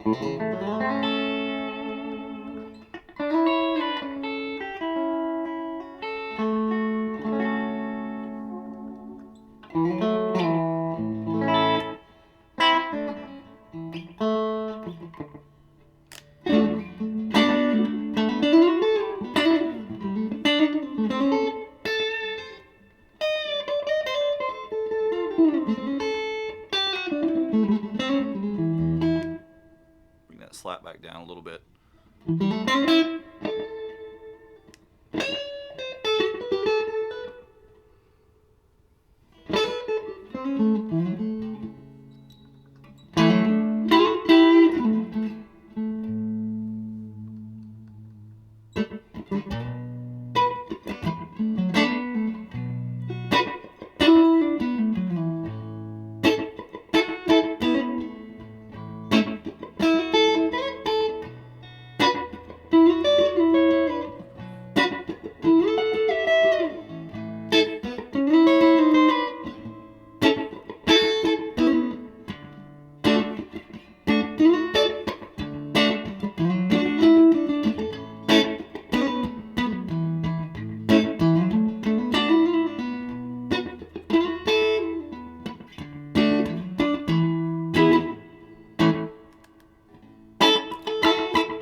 Hey Smurfco, what's up? How are you? We just kind of finished up making a bunch of weird noises with pedals, and so now I'm just kind of grooving with a really simple sort of slap back and boost sort of tone.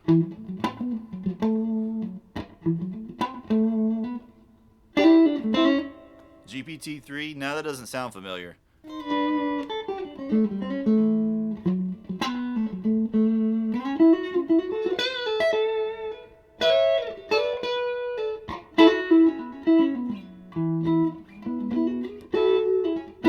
Tonight when we do like the pick a pedal challenge type streams, all you guys, all my viewers, pick pedals for me to play and put together, and then we just see what weird noises we can come up with mostly. No, I've only had this Strat for maybe about a year. This is an American Deluxe V-neck Strat from 2005.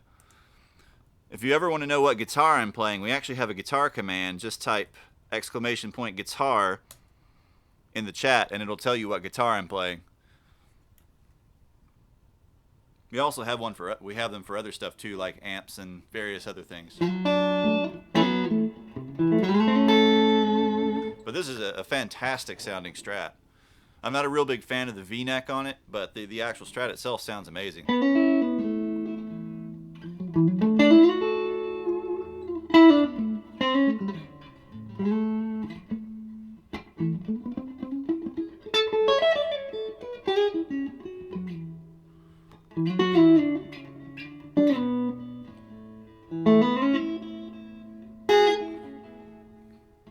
Are you sure it didn't say musicians were tools? Because I know a few. This is the dry sound, just guitar and amp. Or in fact, I can bypass that loop entirely.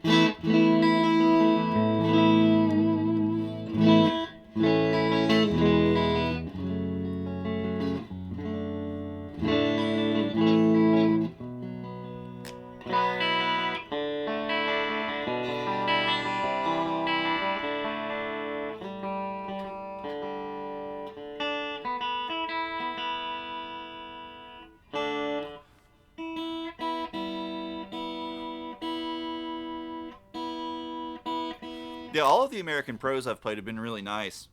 I felt like though the higher end ones in the more recent lines haven't really been worth the cash upgrade over the professionals. Switch the pedal loop back in because I really like that boost. It really fills out our lows. Is the band called Tool full of tools playing a tool?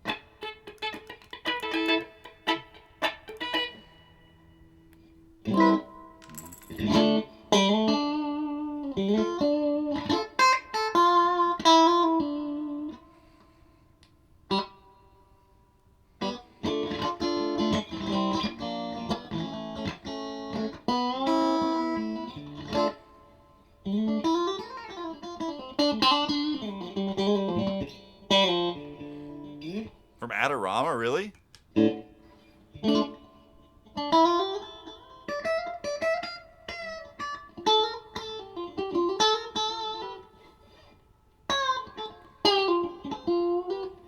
Well, so that depends on what you mean by copy. You know, do you mean like going from a US Fender to a Mexican Fender or Japanese Fender or to a Squier or to like a non-Fender branded Fender copy?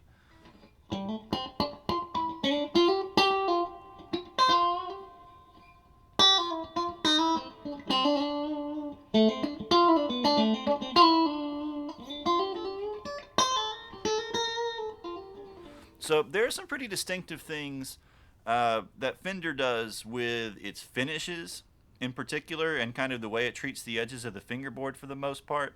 I mean, you can get pretty close with the right brand as long as it's a quality brand.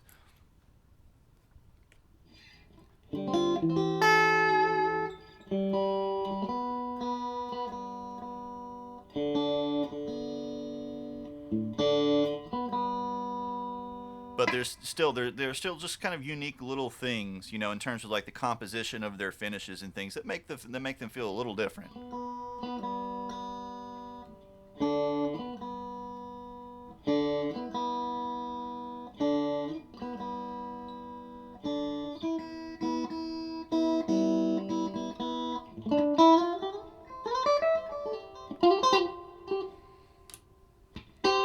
Yeah, actually, most of the time when I'm playing a Fender, I usually still play my Japanese Tele, my Japanese thin line Tele.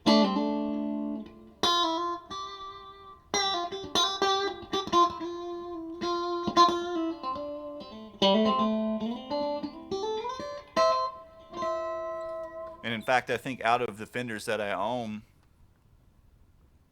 well, see, this one's American. My Strat Ultra, my old Strat Ultra is American.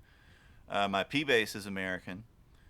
But then my 72 Strat RI is Japanese. My thin line Tele is Japanese. And my the old JV Squier Strat that I have, the 83 Squier Strat that I have is Japanese. And I've owned a ton of like American Standard Strats over the years, and they're always solid guitars, but I've never really loved any of them, I don't think. I used to own a really excellent Japanese 50 Strat, but I sold it to one of my students.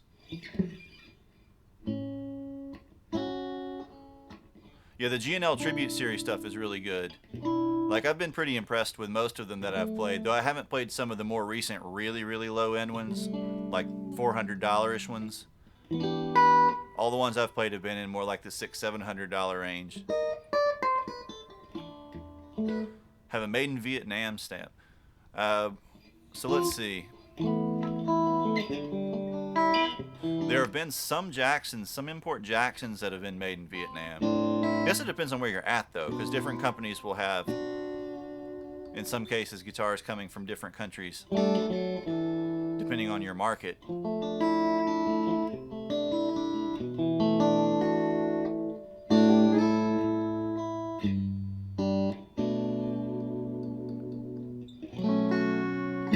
Yep, the very one. But one of my students wanted it, so I sold it to him. And it's still, the screw has become kind of like a sort of a badge of honor for it, though. Like, he even played it at a show, and we're like, check out this extra screw. It's where all the tone comes from.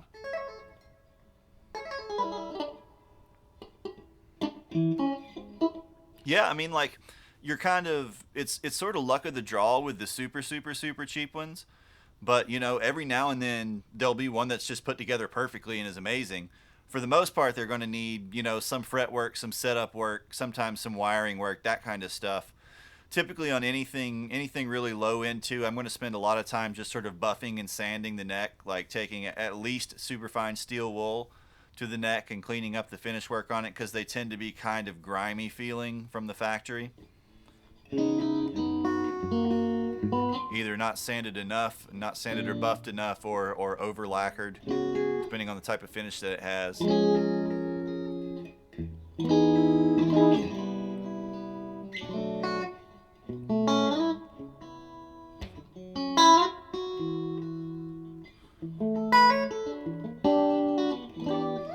do you guys want to pick some different pedals for the last 30 minutes or so of the stream?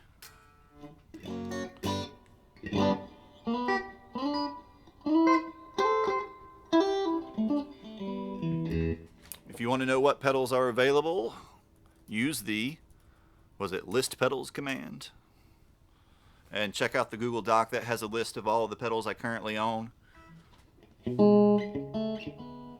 Oh yeah, the thing is it in the main? Yeah, there it is.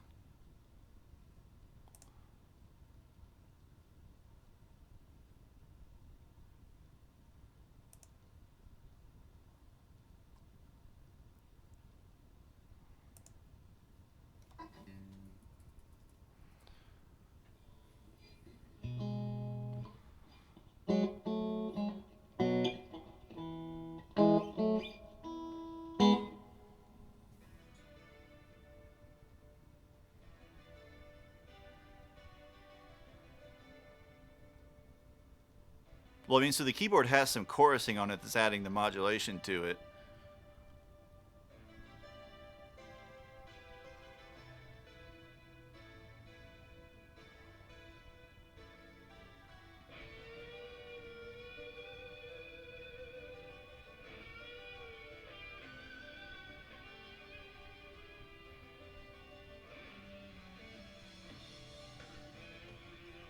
But all you would need if you're going for that kind of something that subtle, you just need a decent vibrato or chorus pedal with a mix control, and you can get pretty close. Like, this pedal is a lot more extreme, and the modulation is random.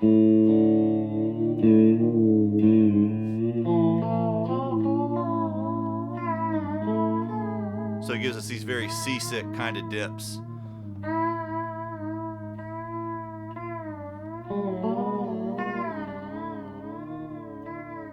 Set it to be a little less deep.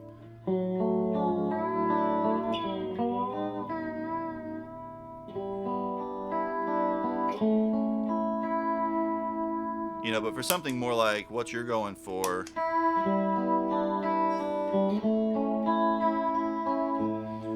we probably want a more traditional kind of chorus effect. So let's go over here.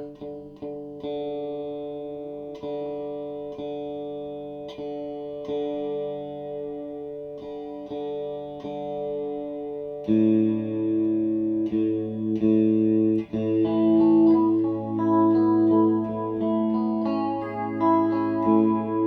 know, something relatively subtle like that. Yeah, I have a glitch computer. It's it's pretty chaotic.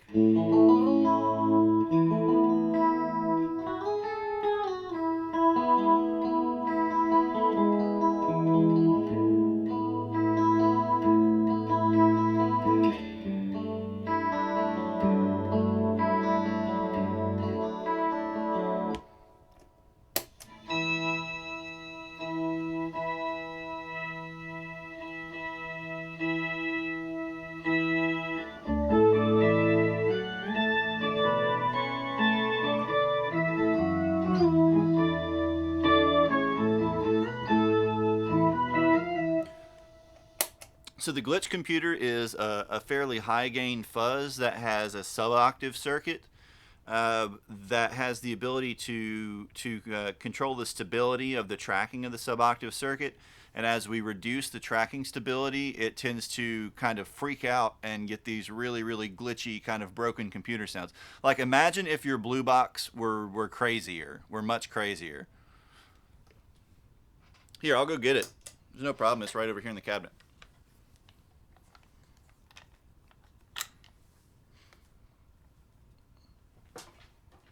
Let's unplug. Yeah, the organ sound is coming from this pedal, the polyphonic octave generator. One of its many tricks.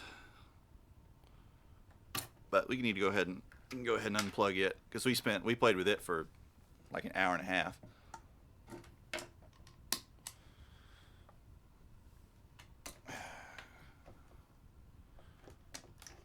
Let me unplug a few of these guys and get them out of the way.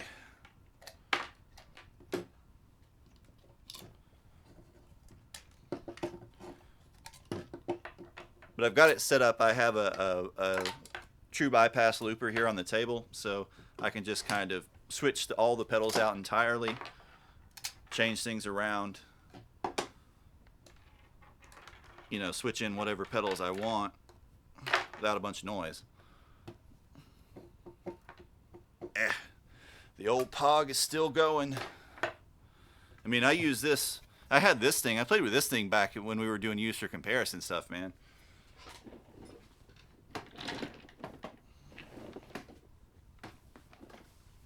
Alright, let's see.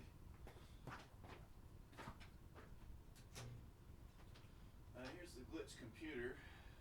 Let's do a couple fun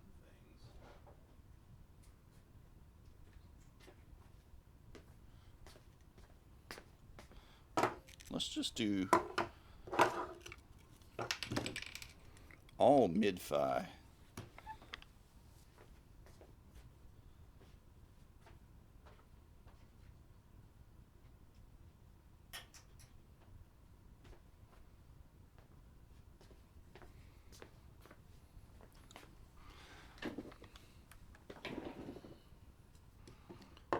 Speaking of organy pedals, how about an organ drone?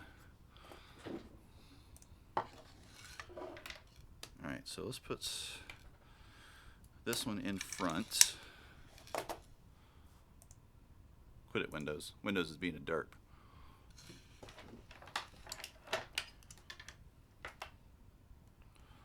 No, go away.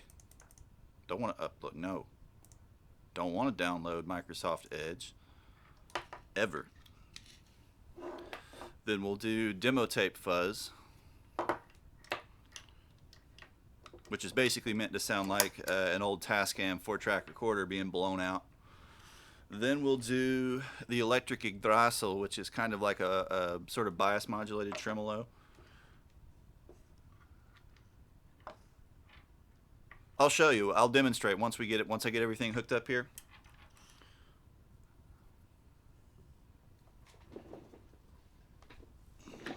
I'll demonstrate what all's going on. Let's see. So fuzz.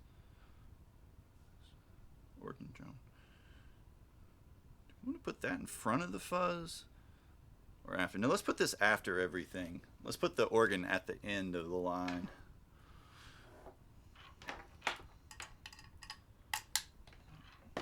So that way it won't be affected by our other effects. And then the Deluxe Pitch Pirate, which is a modulated delay.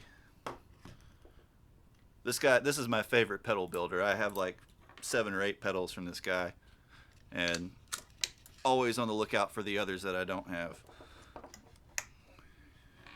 All of his circuits are 100% original, which is pretty amazing. Like,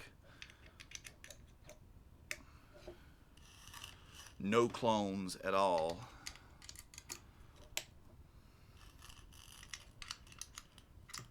All right, and one more.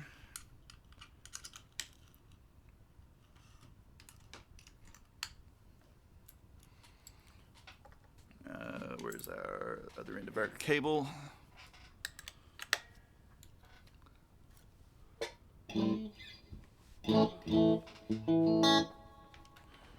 Non-GMO resistors.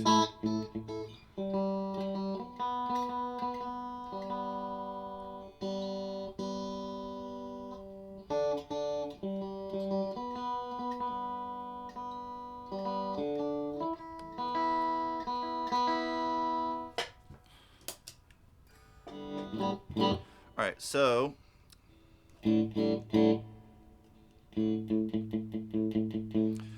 what the glitch computer does, right? So it uses a little, I don't know if it's transformer based or it's purely chip based, but generates a suboctave, right? And that suboctave is going to sort of layer on top of our dry sound depending on how we dial in the blend. And then how well it tracks is going to be essentially how closely it matches or reproduces the note that we put in. So if we play an E, we get an E. But what this pedal has the ability to do is to reduce how stable the tracking is. So as we start to do that, the little, whether, I'm not sure if it's a chipset or not, that's generating the suboctave. The octave, a suboctave is an octave below the frequency that we're playing. Right, so if we're playing 440 hertz, a suboctave would be 220 hertz. Right. So it's a pretty high gain, crazy fuzz on its own.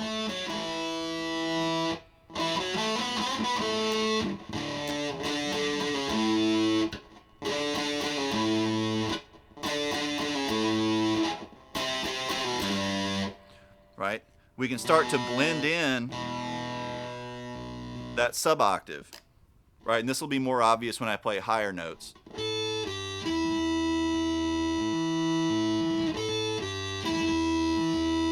You start to hear that lower octave come in underneath what I'm playing. And I can blend, say, all the way to octave. And you can hear it's kind of glitchy already.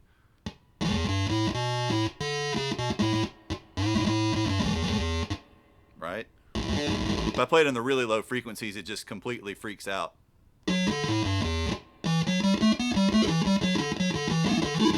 Well, I mean, in a way, it's very, very, very similar. No, they're about $200 new. You can find them used for 120, something like that.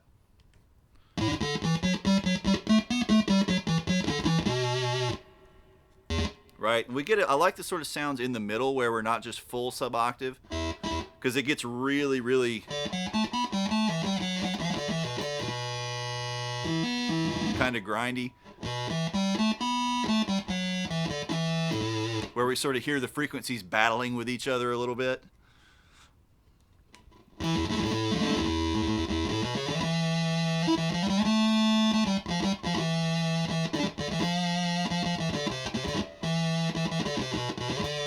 Right? Those sort of things. But if we start to reduce the tracking, it has a tracking knob on it. We start to reduce the stability of the tracking, that suboctave, when it's trying to reproduce that frequency, it's going to start getting confused, and we're going to get interesting results.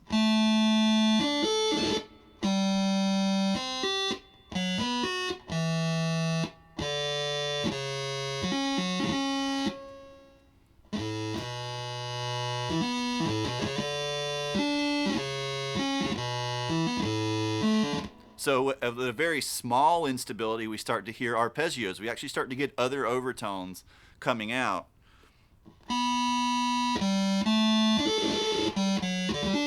As the note decays. We start to really decrease that tracking though. We start to get more chaotic.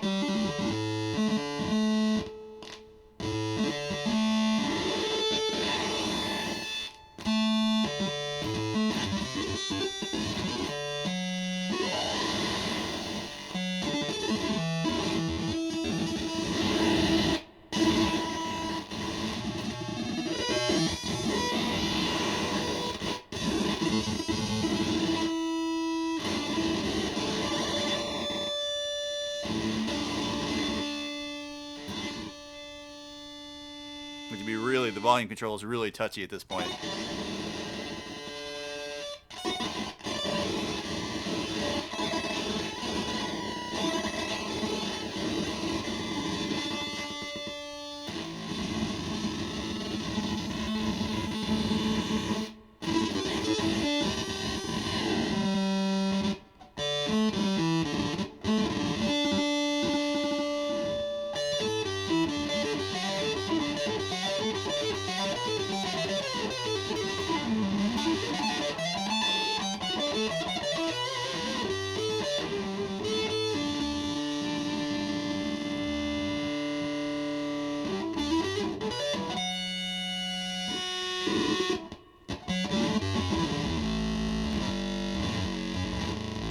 So you can just get completely BTFO.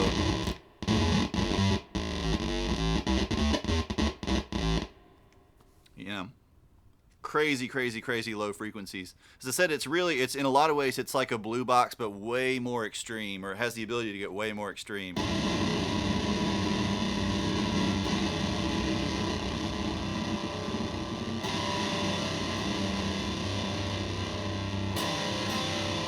I also like the sound of just the fuzz by itself, even without the sub-octave dialed in.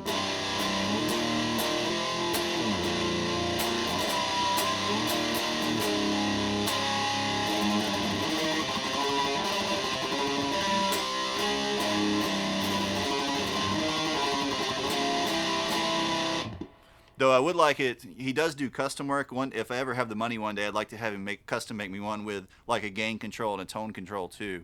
So it'd have a little bit more, tweakability, because this just has volume, blend, and tracking. So that's the glitch computer. All right, then we have the demo tape fuzz, which is basically, as I said, designed to sound like a Tascam 4-track recorder being overdriven like crazy.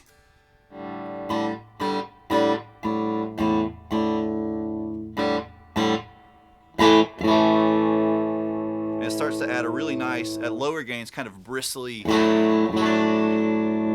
of overdrive.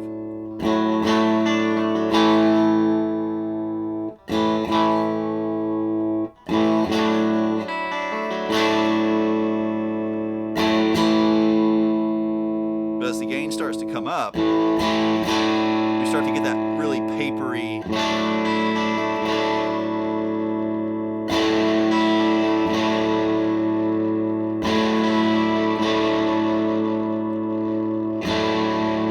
really jagged, ragged clipping.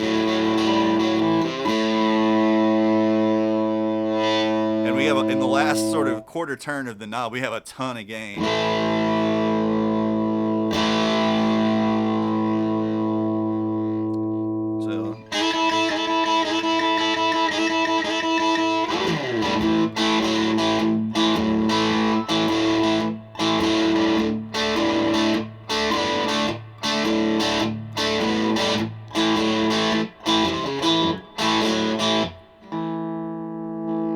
Turn the gain all the way up. Then, because the bass control, it has treble and bass EQ, the bass control is in front of the first gain stage. If we turn the bass control up, we just totally nuke it.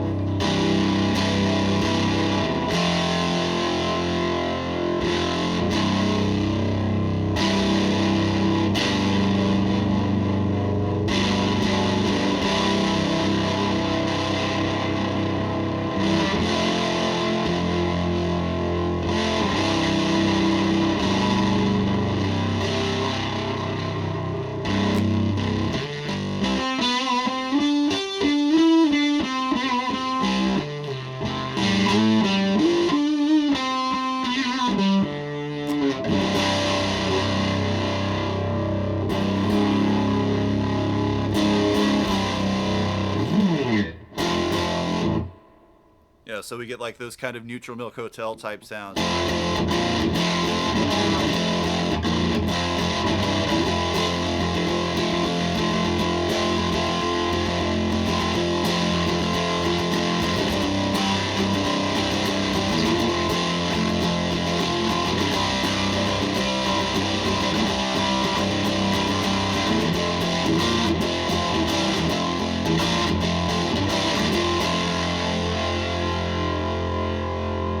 We can go the opposite. We can cut all the bass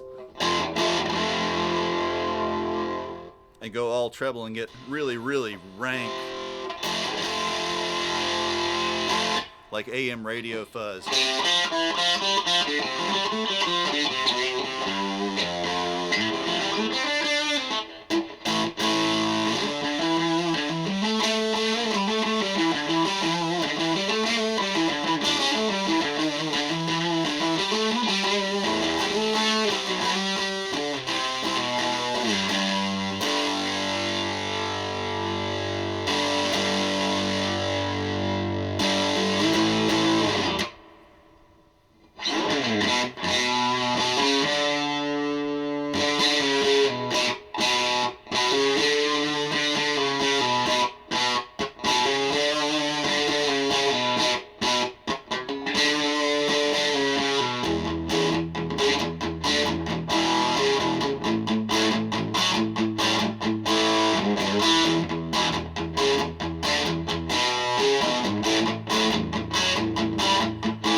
So really versatile, like a lot of sounds you can get from it.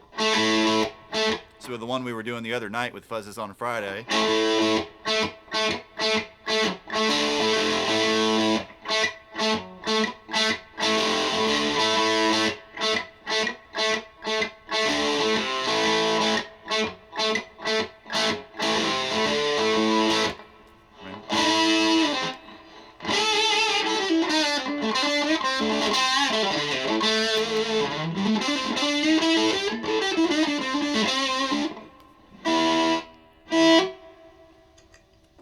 But I really, a lot of times I like using it just kind of like an overdrive.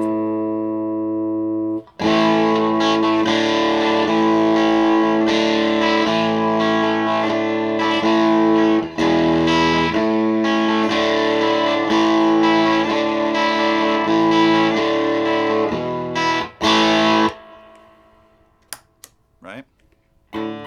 Or you could even use it like a clean boost. It's got a ton of volume, and just use kind of the EQ, like keep the gain down and then use the EQ to sort of dial in your tone.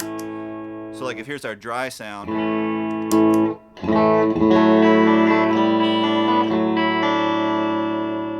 Say we want a little more low, a little less high.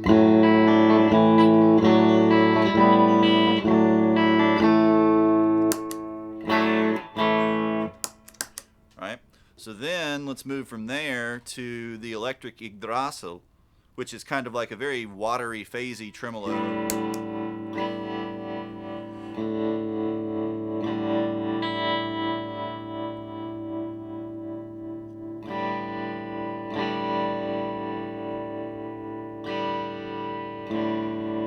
Right, so we can get super subtle with it.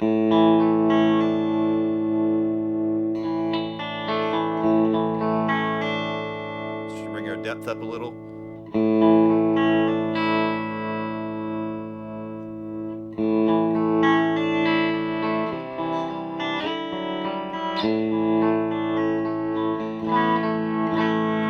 And the cool thing about it is that unlike, say, a regular tremolo pedal that's trying to sound like a Fender amp tremolo or something like that, it's got this kind of asymmetry to the wave. So it kind of either front loads or back loads the wave, the sweep of the wave, and it gives you this little kind of lurch, push or pull, depending on how you dial it in.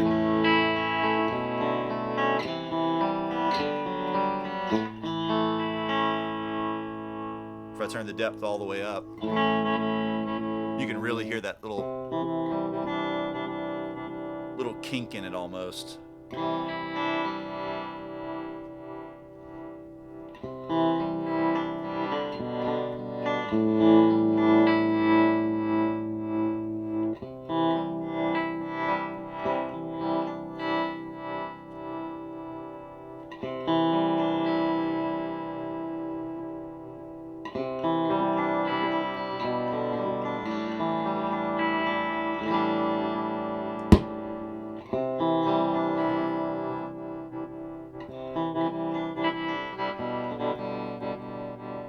Usually don't like it the depth all the way up though. Like a little more subtle setting with it.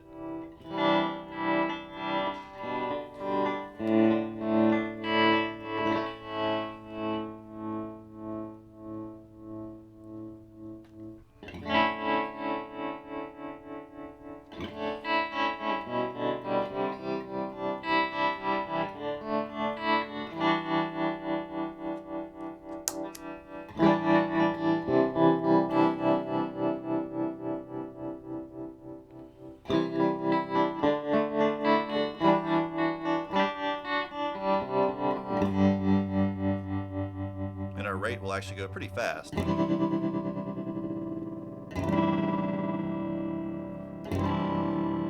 Like almost into the audio range.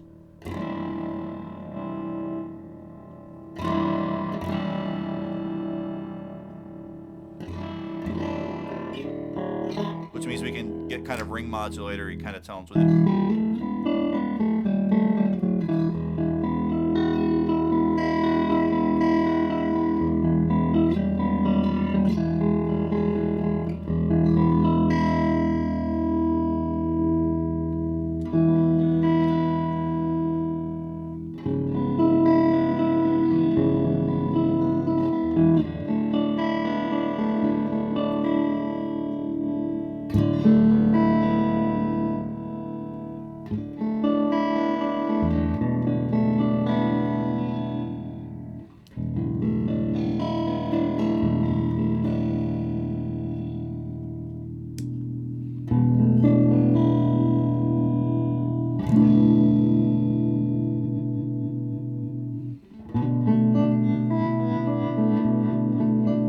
That's an almost phasery tone.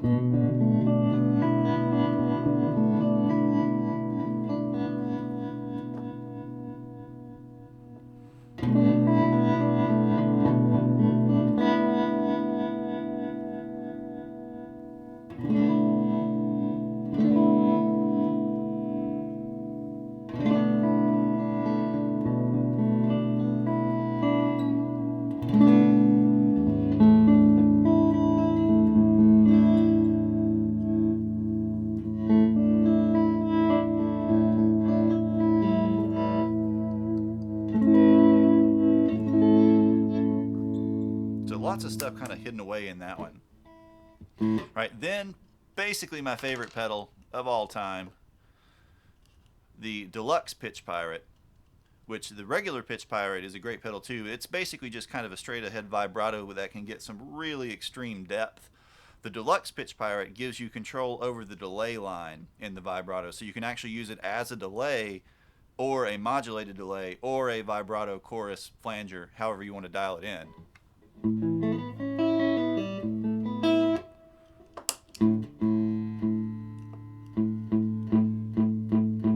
Right, so right now it's basically just set up as a slapback.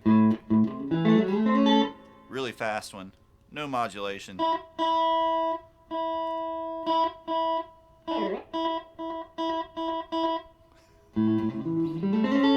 the pedals are there to help sort of numb that. They don't help you understand things while you're dead inside. You just go, ah, wow, I got a crazy new pedal. Guess I can ignore solving my personal problems for a couple days longer.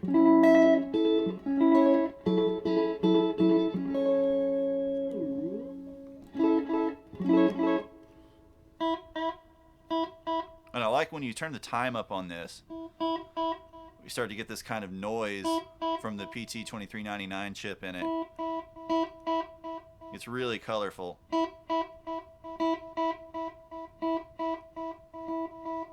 Bring our feedback up.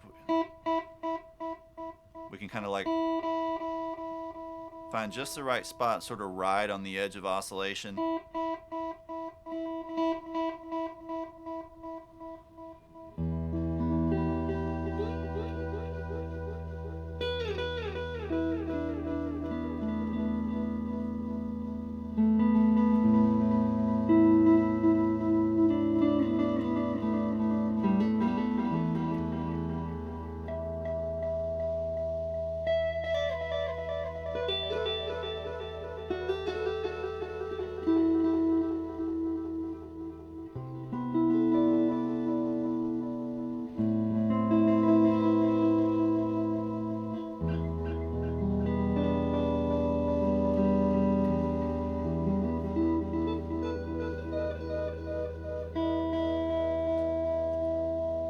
And then we can start to add the modulation in.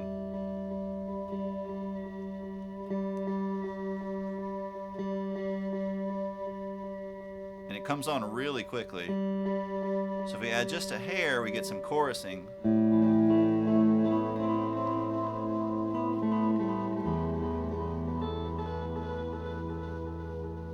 Bring the rate up a little bit too.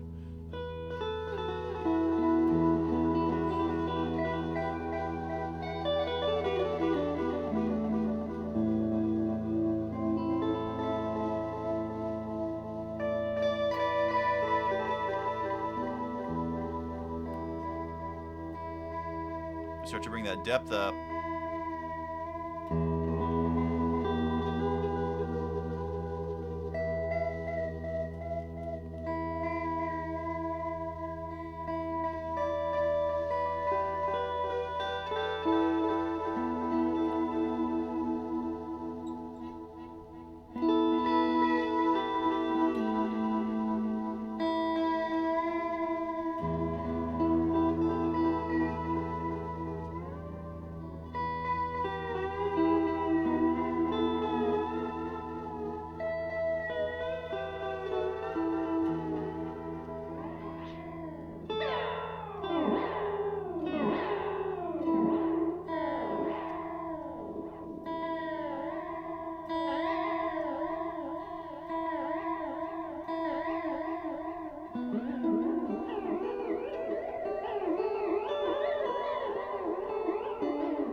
Man, whatever happened to that guy?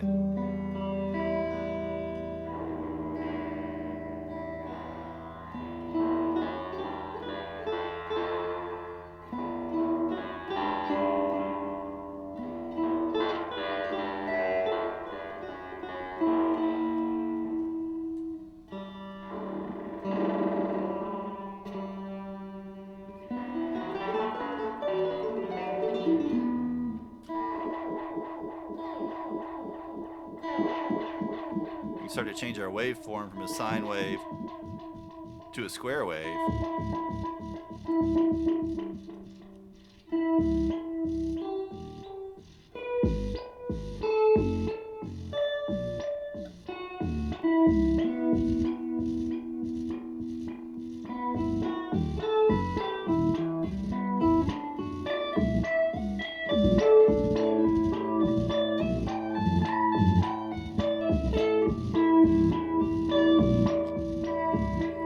it starts to become kind of its own little drum.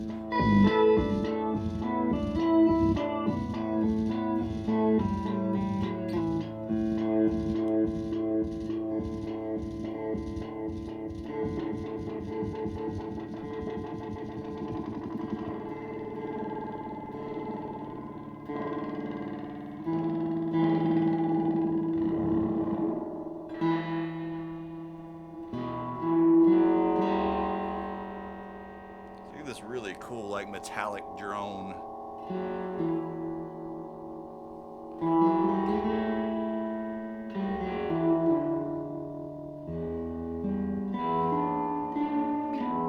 It's almost like it starts to sing or take off on certain frequencies.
We have the organ drone,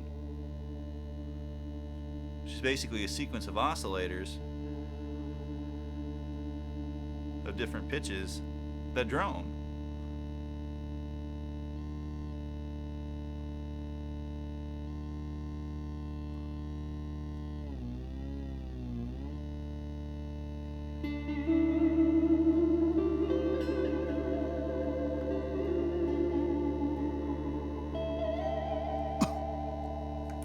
Contact him on Instagram. He'll actually usually cut people pretty decent deals on Instagram if you order one straight from him.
completely drown ourselves.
Alright, dude, yeah, it's pretty much time to wrap it up anyway. But thanks for stopping by. Glad you got to stop in.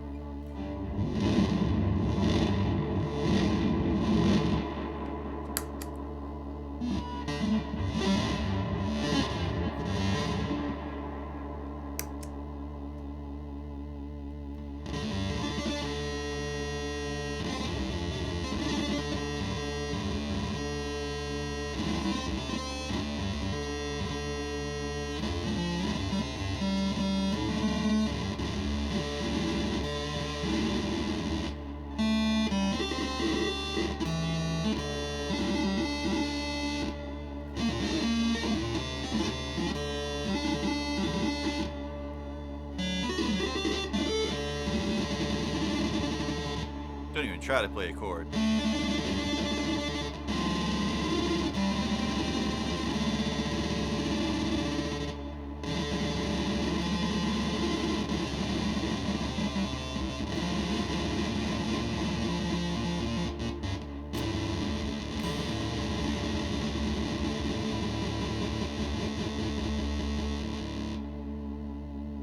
Okay then.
All right, almost 3.5 hours.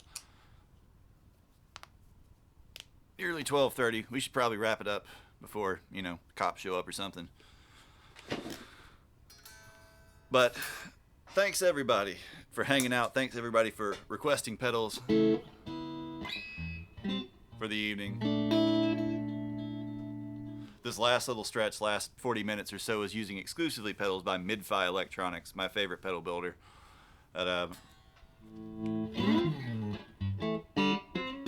Always capable of some really crazy sounds.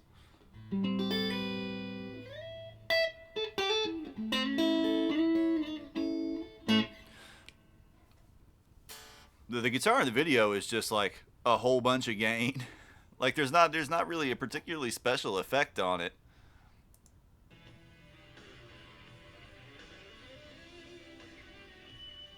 You just need a lot of gain, a lot of saturation, and something pretty compressed sounding.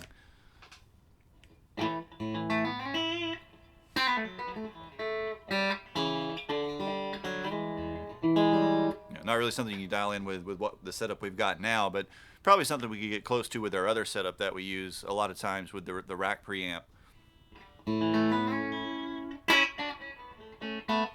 But I would look on, if you're using your Zoom with the amp models, I would probably look at one of the Bogner models, or look at like say the Marshall 800 model with the with like the rat or something in front of it. It's all just about how you dial it in. She's dialed that in for a really thick sort of lead tone as opposed to like a really biting and cutting kind of rhythm tone.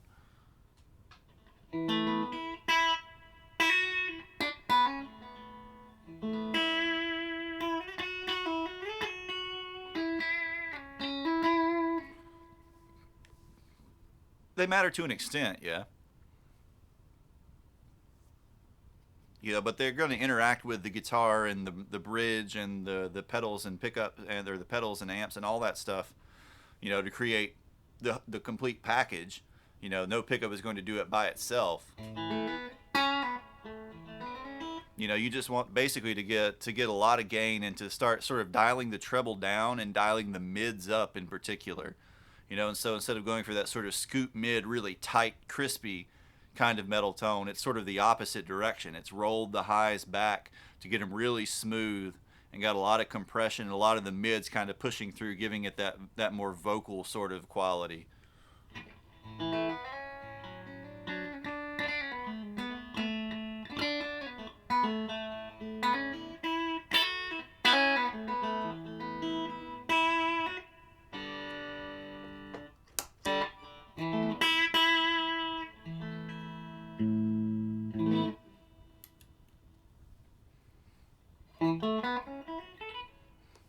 So try like say, let's say, try the Bogner amp model, or try the like say just the Marshall 800 JCM 800 model, but with something like the rat pedal in front of it. But then start turning the highs down and start pushing the mids up.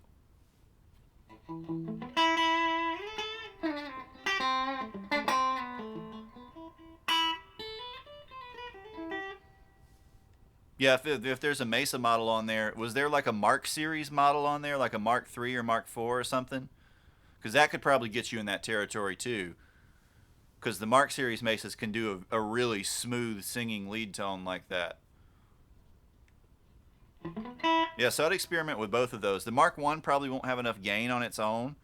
The Mark III definitely would, though.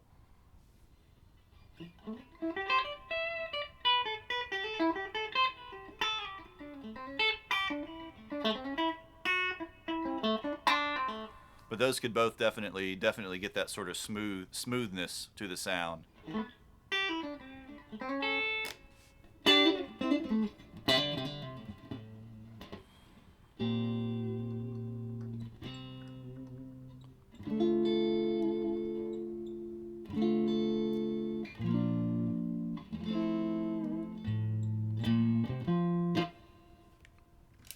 All right.